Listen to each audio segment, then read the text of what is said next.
ನಮಸ್ಕಾರ ಸ್ನೇಹಿತರೆ, ನಾನು ನಿಮ್ಮ ಪ್ರೀತಿಯ Sanjeev Kumar. Welcome to Aravind Nayak KSP YouTube channel. ನಾವು ಇಂದಿನ ಒಂದು ತರಗತಿಯಲ್ಲಿ ಏನು ಅಧ್ಯಯನ ಮಾಡೋಣಪ್ಪ ಅಂದ್ರೆ ಕರ್ನಾಟಕದ ಬಗ್ಗೆ ಒಂದು ಸಂಕ್ಷಿಪ್ತವಾದ ಒಂದು ಮಾಹಿತಿ ತಿಳ್ಕೊಳ್ಳೋಣ. ಅಂದರೆ ಕರ್ನಾಟಕದಲ್ಲಿ ಕಂಡುಬರುವಂಥ ಒಟ್ಟು ರಾಷ್ಟ್ರೀಯ ಉದ್ಯಾನವನಗಳೇನು ಮತ್ತು ಕರ್ನಾಟಕದಲ್ಲಿ ಕಂಡುಬರುವಂಥ ವನ್ಯಜೀವಿ ಧಾಮಗಳು ಮತ್ತು ಕರ್ನಾಟಕ ಎಷ್ಟು ವಿಸ್ತೀರ್ಣ ಹೊಂದಿದೆ, ಜನಸಂಖ್ಯೆಯಲ್ಲಿ ಭಾರತದಲ್ಲಿ ಕರ್ನಾಟಕ ಎಷ್ಟನೇ ಸ್ಥಾನದಲ್ಲಿದೆ, ಅದೇ ರೀತಿಯಾಗಿ ಕರ್ನಾಟಕದಲ್ಲಿ ಕಂಡುಬರುವಂಥ ಪ್ರಮುಖ ದೇವಾಲಯಗಳಾಗಲಿ ಅಥವಾ ಪ್ರಮುಖ ಬೀಚ್ಗಳಾಗಲಿ ಒಂದು ಸ್ಪರ್ಧಾತ್ಮಕ ಪರೀಕ್ಷೆಗೆ ಅನುಕೂಲವಾಗುವ ರೀತಿ ಎಷ್ಟು ಬೇಕೋ ಅಷ್ಟು ಇವತ್ತಿನ ಒಂದು ತರಗತಿಯಲ್ಲಿ ನಾವು ತಿಳಿತಾ ಹೋಗೋಣ.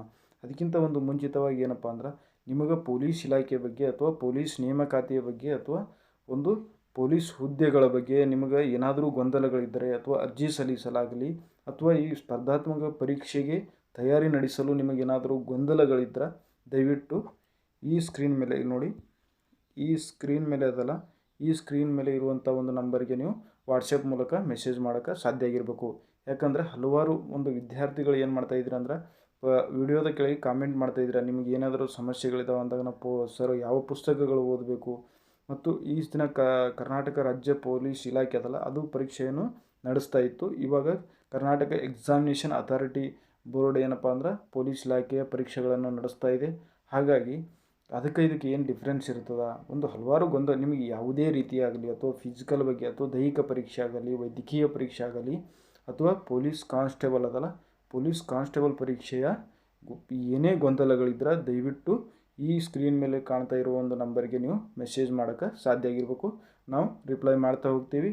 ಅಂತ ಏನಾದರೂ ಜರೂರಿದ್ರೆ ನಿಮ್ಗೆ ನಾವು ಕಾಲ್ ಮಾಡಿ ನಿಮ್ಗೆ ಇನ್ಫಾರ್ಮೇಷನ್ ಕೊಡೋಕೆ ನಮ್ಮಲ್ಲಿ ಎಷ್ಟು ಇನ್ಫಾರ್ಮೇಷನ್ ಅದಲ್ಲ ಅಥವಾ ಪೊಲೀಸ್ ಇಲಾಖೆಯ ಬಗ್ಗೆ ನೀವು ಏನೇ ಒಂದು ಗೊಂದಲಗಳಿದ್ರೂ ಭೀ ನಾವು ನಿಮ್ಗೆ ಪರಿಹರಿಸೋಕೆ ಪ್ರಯತ್ನ ಮಾಡ್ತಾ ಹೋಗ್ತೀವಿ. ಹಾಗಾಗಿ ನಾವು ಇಂದು ಏನು ತಿಳ್ಕೊಳ್ಳೋಣಪ್ಪ ಅಂದ್ರೆ ಒಂದು ಕರ್ನಾಟಕದ ಒಂದು ಸಂಕ್ಷಿಪ್ತ ಮಾಹಿತಿಯನ್ನು ಅಧ್ಯಯನ ಮಾಡ್ತಾ ಹೋಗೋಣ. ಅಂದರೆ ಕರ್ನಾಟಕ ಯಾವ ಅಕ್ಷಾಂಶ ಮತ್ತು ರೇಖಾಂಶಗಳ ಮಧ್ಯೆ ಇದೆ ಮತ್ತು ಕರ್ನಾಟಕದ ಕರಾವಳಿ ತೀರ ಎಷ್ಟು ಕಿಲೋಮೀಟರ್ ಇದೆ, ಯಾವ ಜಿಲ್ಲೆಗಳು ಕರಾವಳಿ ತೀರವನ್ನು ಹಂಚಿಕೊಂಡಿದೆ, ಇದು ಕರ್ನಾಟಕದ ಒಂದು ಭೌಗೋಳಿಕ ವ್ಯಾಪ್ತಿ, ಕರ್ನಾಟಕದಲ್ಲಿ ಕಂಡುಬರುವ ರಾಷ್ಟ್ರೀಯ ಉದ್ಯಾನವನಗಳೆಷ್ಟು ಮತ್ತು ಕರ್ನಾಟಕದ ಒಂದು ವಿಸ್ತೀರ್ಣ ಎಷ್ಟು ಅಂತೆ ಇಂದಿನ ತರಗತಿಯಲ್ಲಿ ಪರಿಪೂರ್ಣವಾಗಿ ಕರ್ನಾಟಕದ ಬಗ್ಗೆ ಒಂದು ಸಂಕ್ಷಿಪ್ತವಾದ ಒಂದು ಮಾಹಿತಿ ತಿಳಿದುಕೊಳ್ತಾ ಹೋಗೋಣ. ಬನ್ನಿ ಸ್ನೇಹಿತರೆ, ನೋಡಿ ಮುಖ್ಯವಾಗಿ ಕರ್ನಾಟಕ ಅಂದರೆ ಯಾವುದೇ ಒಂದು ಸ್ಪರ್ಧಾತ್ಮಕ ಪರೀಕ್ಷೆಯಲ್ಲಿ ಕರ್ನಾಟಕದ ಬಗ್ಗೆ ಯಾವ ರೀತಿ ಪ್ರಶ್ನೆಗಳು ಕೇಳ್ತಾನಂತ ನಾವು ಇನ್ನೊಂದು ಕರ್ನಾಟಕವನ್ನು ಸಂಕ್ಷಿಪ್ತವಾಗಿ ಅಧ್ಯಯನ ಮಾಡುವಾಗ ನಾವು ಏನಪ್ಪ ಅಂದ್ರೆ ಭಾರತವನ್ನು ಹೋಲಿಸ್ತಾ ಅಧ್ಯಯನ ಮಾಡೋಣ. ಉದಾಹರಣೆ ಏನಪ್ಪ ಅಂದರೆ ಕರ್ನಾಟಕದ ಒಂದು ವಿಸ್ತೀರ್ಣ ಎಷ್ಟಪ್ಪ ಅಂದ್ರೆ ಕರ್ನಾಟಕದ ವಿಸ್ತೀರ್ಣ ಅದಲ್ಲ ಕರ್ನಾಟಕ ವಿಸ್ತೀರ್ಣದ ಒಂದು ಅಧ್ಯಯನ ಮಾಡಗತ್ತಿರ್ತೀವಲ್ಲ 1,91,791 ಚದರ ಕಿಲೋಮೀಟ್ರ್ ವಿಸ್ತೀರ್ಣ ಕರ್ನಾಟಕ ಹೊಂದಿದಲ್ಲ.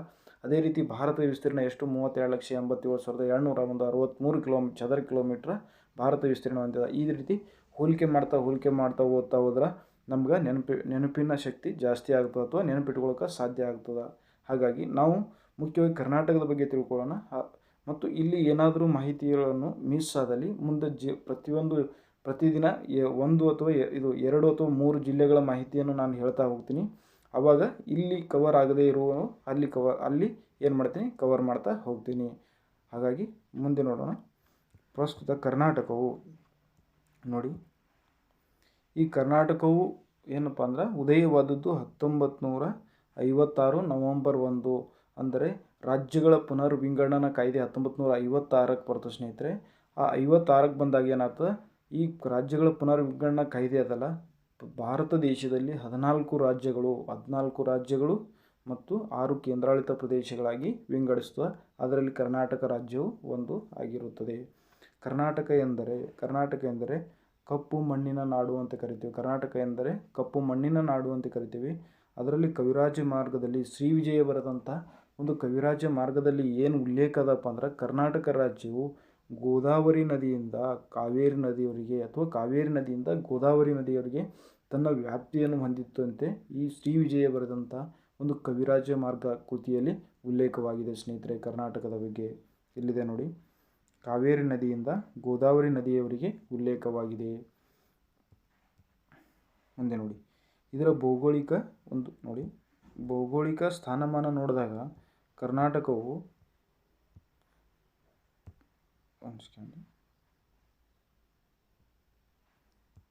ಕರ್ನಾಟಕ 11.30ರಿಂದ 18.45 ಒಂದು ಉತ್ತರ ಅಕ್ಷಾಂಶ ಇಲ್ಲಿದೆ ನೋಡಿ, ಉತ್ತರ ಅಕ್ಷಾಂಶ ಹೊಂದಿರುತ್ತದೆ ಸ್ನೇಹಿತರೆ. ಈ ಉತ್ತರ ಅಕ್ಷಾಂಶ, ಮೊದಲು ಅಕ್ಷಾಂಶ ಅಂದರೆ ಏನು, ನೀವು ಇದು ಭೂಗೋಳ ತರಗತಿಯನ್ನು ಅಧ್ಯಯನ ಮಾಡುವಾಗ ನೀವು ಅಕ್ಷಾಂಶ ಅಂದ್ರೇನು, ರೇಖಾಂಶ ಅಂದ್ರೇನು ಅಧ್ಯಯನ ಮಾಡ್ತಾ ಹೋಗಿರ್ತೀರಿ. ಬಟ್ ನಾನು ಇಲ್ಲಿ ನಿಮಗೆ ಇದು ತಿಳಿಯಲಿ ಅಂತ ಉದ್ದೇಶದಿಂದ ಯಾರು ನೀವು ಅಲ್ಲಿ ಅಧ್ಯಯನ ಮಾಡದೇ ಹೋಗಿದ್ರೆ ಹೊಸ ವಿದ್ಯಾರ್ಥಿಗಳಿದ್ರೆ ಅಕ್ಷಾಂಶ ಅಂದರೆ ಏನು ಮತ್ತು ರೇಖಾಂಶ ಅಂದರೆ ಏನು ಅಂದರೆ ತಿಳ್ಕೊಳಕ್ಕೆ ಸಾಧ್ಯ ಆಗಿರಬೇಕು. ಅಕ್ಷಾಂಶ ಎಂದರೆ, ಒಂದು ವೇಳೆ ಅಕ್ಷಾಂಶವೆಂದರೆ ಒಂದು ಸ್ಥಳ ಅಥವಾ ಒಂದು ಹವಾಮಾನದ ಬಗ್ಗೆ ತಿಳಿಯುವ ಒಂದು ಪೂರ್ವದಿಂದ ಪಶ್ಚಿಮಕ್ಕೆ ಎಳೆದ ಒಂದು ಕಾಲ್ಪನಿಕ ರೇಖೆಯನ್ನು ಏನಂತಪ್ಪ ಅಂದ್ರೆ ಅಕ್ಷಾಂಶ ಅಂತೀವಿ. ಇದು ಯಾವುದೇ ರೀತಿ ಗ್ಲೋಬ್ ಮೇಲೆ ಇದು ಇರೋದಿಲ್ಲ ಸ್ನೇಹಿತರೆ. ಏನಪ್ಪ ಅಂದ್ರೆ ಇದು ರೇಖೆಗಳಿರ್ತಾವಲ್ಲ, ಇವೊಂದು ನಾವು ಕಾಲ್ಪನಿಕವಾಗಿ ಮಾಡ್ಕೊಂಡಿರುವಂಥ ಒಂದು ರೇಖೆಗಳಾಗಿರ್ತವೆ. ಒಟ್ಟು 180 ಅಕ್ಷಾಂಶಗಳು ನಮ್ಮ ಪ್ರಪಂಚದಲ್ಲಿ ಒಟ್ಟು 180 ಅಕ್ಷಾಂಶಗಳು ಹೊಂದಿದೆ. ಅದರಲ್ಲಿ ಕರ್ನಾಟಕ ಯಾವ ಅಕ್ಷಾಂಶದ ಮ್ಯಾಗ ಬರ್ತದೆ ಅಂದ್ರೆ 11.30ರಿಂದ 18.45 ಒಂದು ಉತ್ತರ ಅಕ್ಷಾಂಶದಲ್ಲಿ ಭಾರತ ದೇಶ ಹೊಂದಿದೆ. ಅದೇ ರೀತಿ ರೇಖಾಂಶ ಅಂದರೆ ಏನು, ರೇಖಾಂಶ ಅಂದ್ರೆ ಸಮಯವನ್ನು ನಿರ್ಧಾರ ಮಾಡುವುದು, ದಿನಾಂಕವನ್ನು ನಿರ್ಧಾರ ಮಾಡುವುದು ಒಂದು ಮುಖ್ಯವಾಗಿ ಅಕ್ಷಾಂಶಗಳ ಒಂದು ಕರ್ತವ್ಯವಾಗಿರುತ್ತದೆ. ಅಥವಾ ಅದು ಅಕ್ಷಾಂಶ ಅಂದರೆ ಉತ್ತರದಿಂದ ದಕ್ಷಿಣಕ್ಕೆ ಎಳೆದ ಒಂದು ಕಾಲ್ಪನಿಕ ರೇಖೆಯನ್ನು ಏನಂತೇವಪ್ಪ ಅಂದ್ರೆ ಅಕ್ಷಾಂಶ ಅಂತೇವಿ, ರೇಖಾಂಶ ಅಂತೇವಿ. ಉತ್ತರದಿಂದ ದಕ್ಷಿಣಕ್ಕೆ ಎಳೆದ ಒಂದು ಕಾಲ್ಪನಿಕ ರೇಖೆಯನ್ನು ನಾವೇನಂತೇವಪ್ಪ ಅಂದ್ರೆ ರೇಖಾಂಶ ಅಂತ ಹೋಗ್ತೀವಿ. ಅದೇ ರೀತಿ ಇದು ಪೂರ್ವ ರೇಖಾಂಶ ಅಂತ ಕರಿತೀವಿ. ಮತ್ತು ಅದು ಎಲ್ಲಿದಿಂದ ಇಲ್ಲಿದೆ ನೋಡಿ, 74.12ರಿಂದ 78.48 ಪೂರ್ವ ರೇಖಾಂಶದಲ್ಲಿ ಕರ್ನಾಟಕ ರಾಜ್ಯ ತನ್ನ ಭೌಗೋಳಿಕ ವ್ಯಾಪ್ತಿಯನ್ನು ಹೊಂದಿರುತ್ತದೆ. ಮುಂದೆ ನೋಡೋಣ. ಈ ಒಂದು ರೇಖಾಂಶದಿಂದ ಇನ್ನೊಂದು ರೇಖಾಂಶಗಳ ಅಂತರ ಎಷ್ಟಿರುತ್ತಪ್ಪ ಅಂದ್ರೆ 4 ನಿಮಿಷ ಇರುತ್ತದೆ. ಅದೇ 15 ರೇಖಾಂಶ ಅಂದ್ರೆ 15 × 4 = 60. ಅಂದರೆ ಒಂದು ರೇಖಾಂಶದಿಂದ ಇನ್ನೊಂದು ರೇಖಾಂಶಗಳ ಒಂದು ಅಂತರ ಎಷ್ಟಿರುತ್ತದೆ 60, ಅಂದರೆ 15 ರೇಖಾಂಶಗಳು, ಟೋಟಲ್ 15 ರೇಖಾಂಶವನ್ನು ದಾಟುವುದೇ ಅಂದರೆ 1 ಗಂಟೆ ಅಲ್ಲಿಗೆ ಇಲ್ಲಿಗೆ ಒಂದು ಸಮಯದ ವ್ಯತ್ಯಾಸ ಇರ್ತದೆ. ಮುಂದೆ ಹೋಗೋಣ ನೋಡಿ, ಇಲ್ಲಿ ನಾನು ತೋರಿಸ್ತಾ ಹೋಗ್ತೀನಿ. ಅಕ್ಷಾಂಶ ಇಲ್ಲಿದೆ ನೋಡಿ,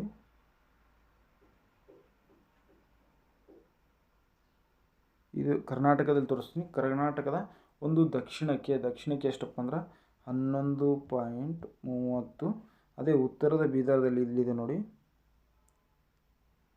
ಇಲ್ಲಿ ಎಷ್ಟಿದೆಯಪ್ಪ ಅಂದ್ರೆ 18.45 ಒಂದು ಉತ್ತರ ಅಕ್ಷಾಂಶ ಇದು ಕರ್ನಾಟಕ ರಾಜ್ಯ ಹೊಂದಿದೆ. ಅದೇ ರೇಖಾಂಶಗಳಿದೆ ನೋಡಿ, ಇದು ನೋಡಿ ಪೂರ್ವದಿಂದ ಪಶ್ಚಿಮಕ್ಕೆ ಎಳೆದ ಒಂದು ಕಾಲ್ಪನಿಕ ರೇಖೆಯನ್ನು ಏನಂತೇವಪ್ಪ ಅಂದ್ರೆ ಅಕ್ಷಾಂಶ ಅಂತ ಕರಿತೀವಿ. ಅದೇ ಉತ್ತರದಿಂದ ದಕ್ಷಿಣಕ್ಕೆ ಎಳೆದ ಒಂದು ಕಾಲ್ಪನಿಕ ರೇಖೆಯನ್ನು ಏನಂತೇವಪ್ಪ ಅಂದ್ರೆ ರೇಖಾಂಶ ಅಂತ ಕರಿತೀವಿ. ಪೂರ್ವದಿಂದ ಪಶ್ಚಿಮಕ್ಕೆ ಎಳೆದ ಕಾಲ್ಪನಿಕ ರೇಖಾಂಶ, ಇದು ಪೂರ್ವದಿಂದ ಪಶ್ಚಿಮಕ್ಕೆ ಎಳೆದ ಒಂದು ಕಾಲ್ಪನಿಕ ರೇಖೆಯನ್ನು ಏನಂತೇವಪ್ಪ ಅಂದ್ರೆ ನಾವು ಅಕ್ಷಾಂಶ ಅಂತೀವಿ. ಅದೇ ಉತ್ತರದಿಂದ ದಕ್ಷಿಣಕ್ಕೆ ಎಳೆದ ಒಂದು ಕಾಲ್ಪನಿಕ ರೇಖೆ ಏನಪ್ಪ ಅಂತಾರೆ ರೇಖಾಂಶ ಅಂತ ಕರಿತಾ ಹೋಗ್ತೀವಿ. ಇಲ್ಲಿದೆ ನೋಡಿ, ಇದು 74 ಇದೆ. ನಮ್ಮದು ಎಷ್ಟಿದೆ ಅಂದ್ರೆ ಇಲ್ಲಿದೆ ನೋಡಿ, ಇದು ಮತ್ತು ಇಲ್ಲಿ ಕಲರ್ ಚೇಂಜ್ ಮಾಡ್ತೀನಿ.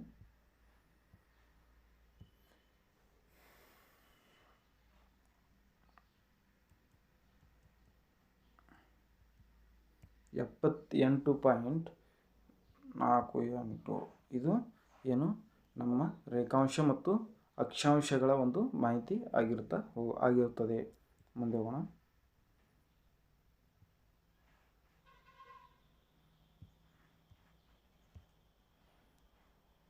ಕರ್ನಾಟಕವು ಭೌಗೋಳಿಕವಾಗಿ ಯಾವ ರೀತಿ ಅಥವಾ ಎಲ್ಲಿದೆ ಅಂದರೆ ಕರ್ನಾಟಕದ ಸುತ್ತಲೂ ಯಾವ ರಾಜ್ಯವೊಂದಿಗೆ ಗಡಿ ಹೊಂದಿಕೊಂಡಿದೆ ಅಂತ ತಿಳ್ಕೊಳ್ತಾ ಹೋಗೋಣ. ನೋಡಿ, ಕರ್ನಾಟಕವು ಪೂರ್ವಕ್ಕೆ ಯಾವುದಪ್ಪ ಅಂದ್ರೆ ಆಂಧ್ರ ಪ್ರದೇಶ್. ನೀವು ಬರೆದಿಟ್ಕೊಳ್ಳೋಕೆ ಸಾಧ್ಯ ಆಗಿರ್ಬೇಕು, ಆಂಧ್ರ ಪ್ರದೇಶ್. ಅದೇ ನೋಡಿ, ಈಶಾನ್ಯಕ್ಕೆ ಯಾವುದಪ್ಪ ಅಂದ್ರೆ ತೆಲಂಗಾಣ. ಅದೇ ವಾಯುವ್ಯಕ್ಕೆ ಯಾವುದಿರುತ್ತಪ್ಪ ಅಂದ್ರೆ ಗೋವಾ ಆಗಿರುತ್ತದೆ. ಅದೇ ಉತ್ತರಕ್ಕೆ ಯಾವುದಂದ್ರೆ ಮಹಾರಾಷ್ಟ್ರ ಆಗಿರುತ್ತದೆ. ನಾನು ಸ್ಮಾಲಾಗಿ ಬರಿತಾ ಇದ್ದೀನಿ, ನೀವು ನೋಟ್ಸ್ ಮಾಡಿ ಇಟ್ಕೊಳಕ್ಕೆ ಒಂದು ಸಾಧ್ಯ ಆಗಿರಬೇಕು. ದಕ್ಷಿಣ ಮತ್ತು ಇಲ್ಲಿದೆ ನೋಡಿ, ಆಗ್ನೇಯಕ್ಕೆ ಯಾವುದಪ್ಪ ಅಂದ್ರೆ ತಮಿಳುನಾಡು, ನೈಋತ್ಯಕ್ಕೆ ಕೇರಳ, ಇಲ್ಲಿ ಅರಬ್ಬಿ ಸಮುದ್ರ ಬರುತ್ತೆ ಸ್ನೇಹಿತರೆ. ಅಂದರೆ ಕರ್ನಾಟಕದ ಪೂರ್ವಕ್ಕೆ ಆಂಧ್ರ ಪ್ರದೇಶ, ಕರ್ನಾಟಕದ ಒಂದು ಈಶಾನ್ಯಕ್ಕೆ ತೆಲಂಗಾಣ ರಾಜ್ಯ, ಕರ್ನಾಟಕದ ಉತ್ತರಕ್ಕೆ ಮಹಾರಾಷ್ಟ್ರ ರಾಜ್ಯ, ಕರ್ನಾಟಕದ ಒಂದು ವಾಯುವ್ಯಕ್ಕೆ ಗೋವಾ ರಾಜ್ಯ, ಅದೇ ಕರ್ನಾಟಕದ ಪಶ್ಚಿಮಕ್ಕೆ ಅರಬ್ಬಿ ಸಮುದ್ರ, ಕರ್ನಾಟಕದ ನೈಋತ್ಯಕ್ಕೆ ಕೇರಳ, ಕರ್ನಾಟಕ ದಕ್ಷಿಣ ಮತ್ತು ಆಗ್ನೇಯಕ್ಕೆ ಒಂದು ತಮಿಳುನಾಡು ಗಡಿಯನ್ನು ಹೊಂದಿರುತ್ತದೆ. ನೋಡಿ ಮುಂದೆ ಹೋಗೋಣ. ನೋಡಿ ಕರ್ನಾಟಕದ ನಾಡಗೀತೆ ಜೈ ಭಾರತ ಜನನಿಯ ತನುಜಾತೆ ಆಗಿರುತ್ತದೆ. ಇದನ್ನು ಹಲವಾರು ಅಂದರೆ ಹಳೆಯ ಪ್ರಶ್ನೆ ಏನು ಪರೀಕ್ಷೆಯಲ್ಲಿ ಕೇಳ್ತಾ ಬಂದಿದ್ದಾನೆ. ಅದಕ್ಕಾಗಿ ನೆನಪಿರುವ ಕರ್ನಾಟಕದ ನಮ್ಮ ನಾಡಗೀತೆ ಯಾವುದಪ್ಪ ಅಂದ್ರೆ ಜಯ ಭಾರತ ಜನನಿಯ ಒಂದು ತನುಜಾತೆ ಆಗಿರುತ್ತದೆ. ಕರ್ನಾಟಕದ ಒಟ್ಟು ವಿಸ್ತೀರ್ಣ ಎಷ್ಟಪ್ಪ ಅಂದ್ರೆ 1,91,791 ಚದರ್ ಕಿಲೋಮೀಟರ್ ಆಗಿರುತ್ತದೆ. ಅದೇ ರೀತಿ ಭಾರತದ ಒಟ್ಟು ವಿಸ್ತೀರ್ಣ ಎಷ್ಟಪ್ಪ ಅಂದ್ರೆ 32,87,263 ಚದರ್ ಕಿಲೋಮೀಟರ ಒಂದು ವಿಸ್ತೀರ್ಣ ಹೊಂದಿರುತ್ತದೆ. ಕರ್ನಾಟಕದ ಪ್ರಸ್ತುತ ರಾಜ್ಯಪಾಲರು ಯಾರಪ್ಪ ಅಂದ್ರೆ ತಾವರ್ ಚಂದ್ ಗೆಹ್ಲೋಟ್ ಅವರು ಆಗಿರುತ್ತಾರೆ. ಕರ್ನಾಟಕದ ಪ್ರಸ್ತುತ ರಾಜ್ಯಪಾಲರು ತಾವರ್ ಚಂದ್ ಗೆಹ್ಲೋಟ್ ಅವರು ಆಗಿರುತ್ತಾರೆ. ಅದೇ ಭಾರತದ ಪ್ರಸ್ತುತ ರಾಷ್ಟ್ರಪತಿ ದ್ರೌಪದಿ ಮುರ್ಮು ಅವರು ಆಗಿರುತ್ತಾರೆ. ಉಪರಾಷ್ಟ್ರಪತಿ CP ರಾಧಾಕೃಷ್ಣ ಅವರು ಆಗಿರ್ತಾರೆ. ಇತ್ತೀಚೆಗೆ ನೇಮಕವಾಗಿದ್ದರಿಂದ ಇದು ಕರೆಂಟ್ ಅಫೇರ್ಸ್ಗೆ ರಿಲೇಟೆಡ್ ಆದಂಥ ಒಂದು ಪ್ರಶ್ನೆ ಆಗಿರುತ್ತದೆ. ಮುಂದೆ ನೋಡೋಣ, ಕರ್ನಾಟಕದ ಮುಖ್ಯಮಂತ್ರಿ ಯಾರಪ್ಪ ಅಂದ್ರೆ ಸಿದ್ದರಾಮಯ್ಯನವರು ಆಗಿರುತ್ತಾರೆ. ಮುಂದೆ ಹೋಗೋಣ. ಕರ್ನಾಟಕದ ಒಂದು ರಾಜ್ಯ ಲಾಂಛನ ಯಾವುದಪ್ಪ ಅಂದ್ರೆ ಗಂಡಬೇರುಂಡ. ಕರ್ನಾಟಕದ ಒಂದು ರಾಜ್ಯ ಲಾಂಛನ ಯಾವುದಪ್ಪ ಅಂದ್ರೆ ಗಂಡಬೇರುಂಡ ಆಗಿರುತ್ತದೆ ಸ್ನೇಹಿತರೆ. ಮುಂದೆ ಹೋಗೋಣ. ಕರ್ನಾಟಕದ ಒಂದು ರಾಜಧಾನಿ ಯಾವುದಪ್ಪ ಅಂದ್ರೆ ಬೆಂಗಳೂರು ನಗರ ಆಗಿರುತ್ತದೆ. ಅದೇ ರೀತಿ ಭಾರತದ ರಾಜಧಾನಿ ನವದೆಹಲಿ ಆಗಿರುತ್ತದೆ.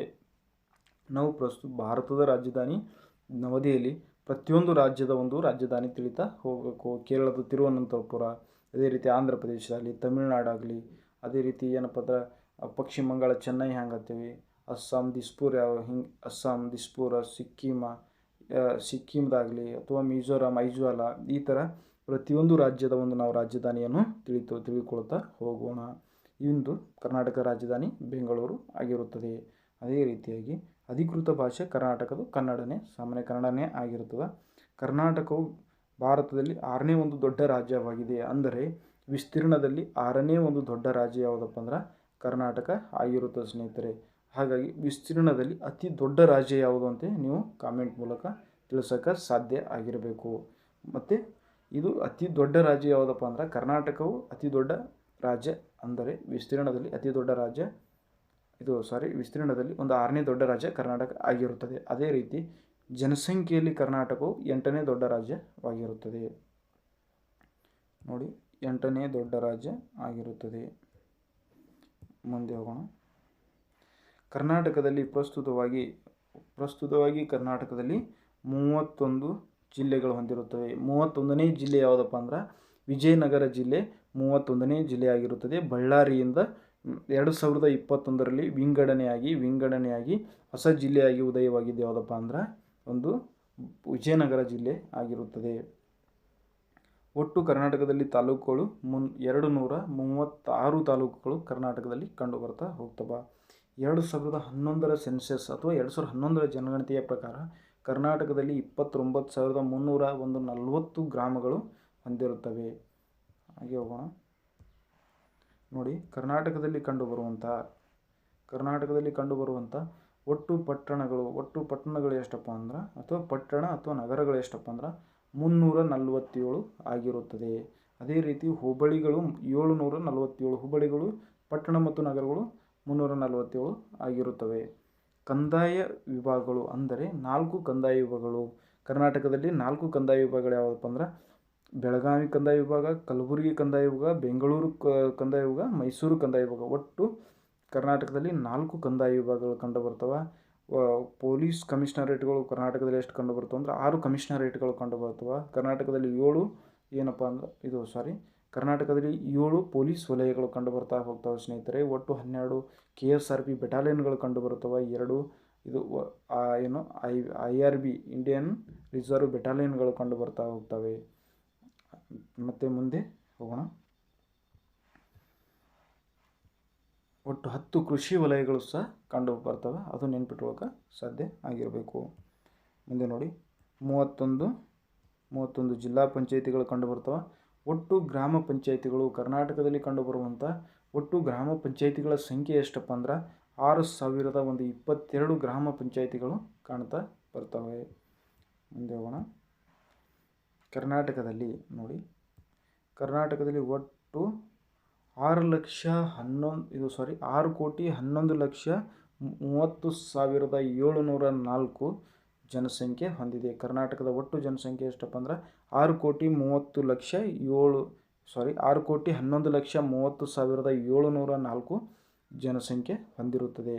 ಅದೇ ರೀತಿ ಮಹಿಳೆಯರ ಜನಸಂಖ್ಯೆ ಎಷ್ಟಂದ್ರೆ 3 ಕೋಟಿ, ಅಪ್ರಾಕ್ಸಿಮೇಟ್ಲಿ 3,72,962 ಮಹಿಳೆಯರ ಒಂದು ಕರ್ನಾಟಕದಲ್ಲಿ ಮಹಿಳೆಯರ ಜನಸಂಖ್ಯೆ ಕಂಡುಬರುತ್ತದೆ. ಪುರುಷರ ಜನಸಂಖ್ಯೆ ಎಷ್ಟಪ್ಪ ಅಂದ್ರೆ 3,10,57,742 ಪುರುಷರ ಜನಸಂಖ್ಯೆ. ಅಂದರೆ ಮಹಿಳೆಯರಿಗಿಂತ ಕೊಂಚ ಅಂದರೆ ಸ್ವಲ್ಪ ಏನಪ್ಪ ಅಂದ್ರೆ ಪುರುಷರ ಪ್ರಮಾಣ ಹೆಚ್ಚಾಗಿ ಇರುತ್ತದೆ. ನೋಡಿ, ಕರ್ನಾಟಕದ ಜನಸಾಂದ್ರತೆ ಎಷ್ಟಪ್ಪ ಅಂದ್ರೆ 319 ಕರ್ನಾಟಕದ ಒಂದು ಜನಸಾಂದ್ರತೆ ಹೊಂದಿದೆ. ಅತಿ ಹೆಚ್ಚು ಜನಸಾಂದ್ರತೆ ಹೊಂದಿರುವ ಜಿಲ್ಲೆ ಯಾವುದಪ್ಪ ಅಂದ್ರೆ ಬೆಂಗಳೂರು ನಗರವಾಗಿರುತ್ತೆ ಸ್ನೇಹಿತರೆ. ಅದೇ ಅತಿ ಕಡಿಮೆ ಜನಸಾಂದ್ರತೆ ಹೊಂದಿರುವ ಒಂದು ಜಿಲ್ಲೆ ಯಾವುದಪ್ಪ ಅಂದ್ರೆ ಒಂದು ಕೊಡಗು ಆಗಿರುತ್ತದೆ. ಈ ಜನಸಾಂದ್ರತೆ ಅಥವಾ ಪಾಪ್ಯುಲೇಷನ್ ಡೆನ್ಸಿಟಿ ಅಂತ ಕರಿತೀವಿ. ಇದನ್ನು ಹೇಗೆ ಅಳತೆ ಮಾಡ್ತಾರೆ ಅಥವಾ ಇದನ್ನು ಅಳತೆ ಮಾಡೋಕೆ ಮುಖ್ಯ ಯಾವ ರೀತಿ ಅಂದರೆ ಈ 319 ನಾವು ಯಾವ ರೀತಿಯಲ್ಲಿ ಹೇಳ್ತೀವಪ್ಪ ಅಂದ್ರೆ ನೋಡಿ, ಒಂದು ಫಾರ್ಮುಲಾ ಇದೆ. ಜನಸಾಂದ್ರತೆ ಈಕ್ವಲ್ ಟು ಒಟ್ಟು ಜನಸಂಖ್ಯೆ ಡಿವೈಡ್ ಬೈ ಒಟ್ಟು ಭೂಪ್ರದೇಶ. ಒಟ್ಟು ಜನಸಂಖ್ಯೆ ಡಿವೈಡೆಡ್ ಬೈ ಒಟ್ಟು ಭೂಪ್ರದೇಶದಿಂದ ಒಂದು ಭಾಗಾಕಾರ ಮಾಡಿದಾಗ ಬರುವುದು ಏನು ಉತ್ತರ ಇರುತ್ತಲ್ಲ, ಪ್ರತಿ ಚದರ ಕಿಲೋಮೀಟ್ರಿಗೆ ಎಷ್ಟು ಜನ ಅಂದರೆ 1 ಚದರ ಕಿಲೋಮೀಟ್ರದಲ್ಲಿ ಎಷ್ಟು ಜನ ವಾಸಿಸ್ತಾರಂತೆ ಅಳತೆ ಮಾಡೋದು ಏನಪ್ಪ ಅಂದ್ರೆ ಇದು ಜನಸಾಂದ್ರತೆ ಅಂತ ಕರಿತೀವಿ. ಪಾಪ್ಯುಲೇಷನ್ ಡೆನ್ಸಿಟಿ ಅಂದರೆ ಕರ್ನಾಟಕದ ಪಾಪ್ಯುಲೇಷನ್ ಡೆನ್ಸಿಟಿ ಎಷ್ಟದಪ್ಪ ಅಂದ್ರೆ 319 ಆಗಿರುತ್ತದೆ. ಅದೇ ರೀತಿ ಭಾರತದ ಜನಸಾಂದ್ರತೆ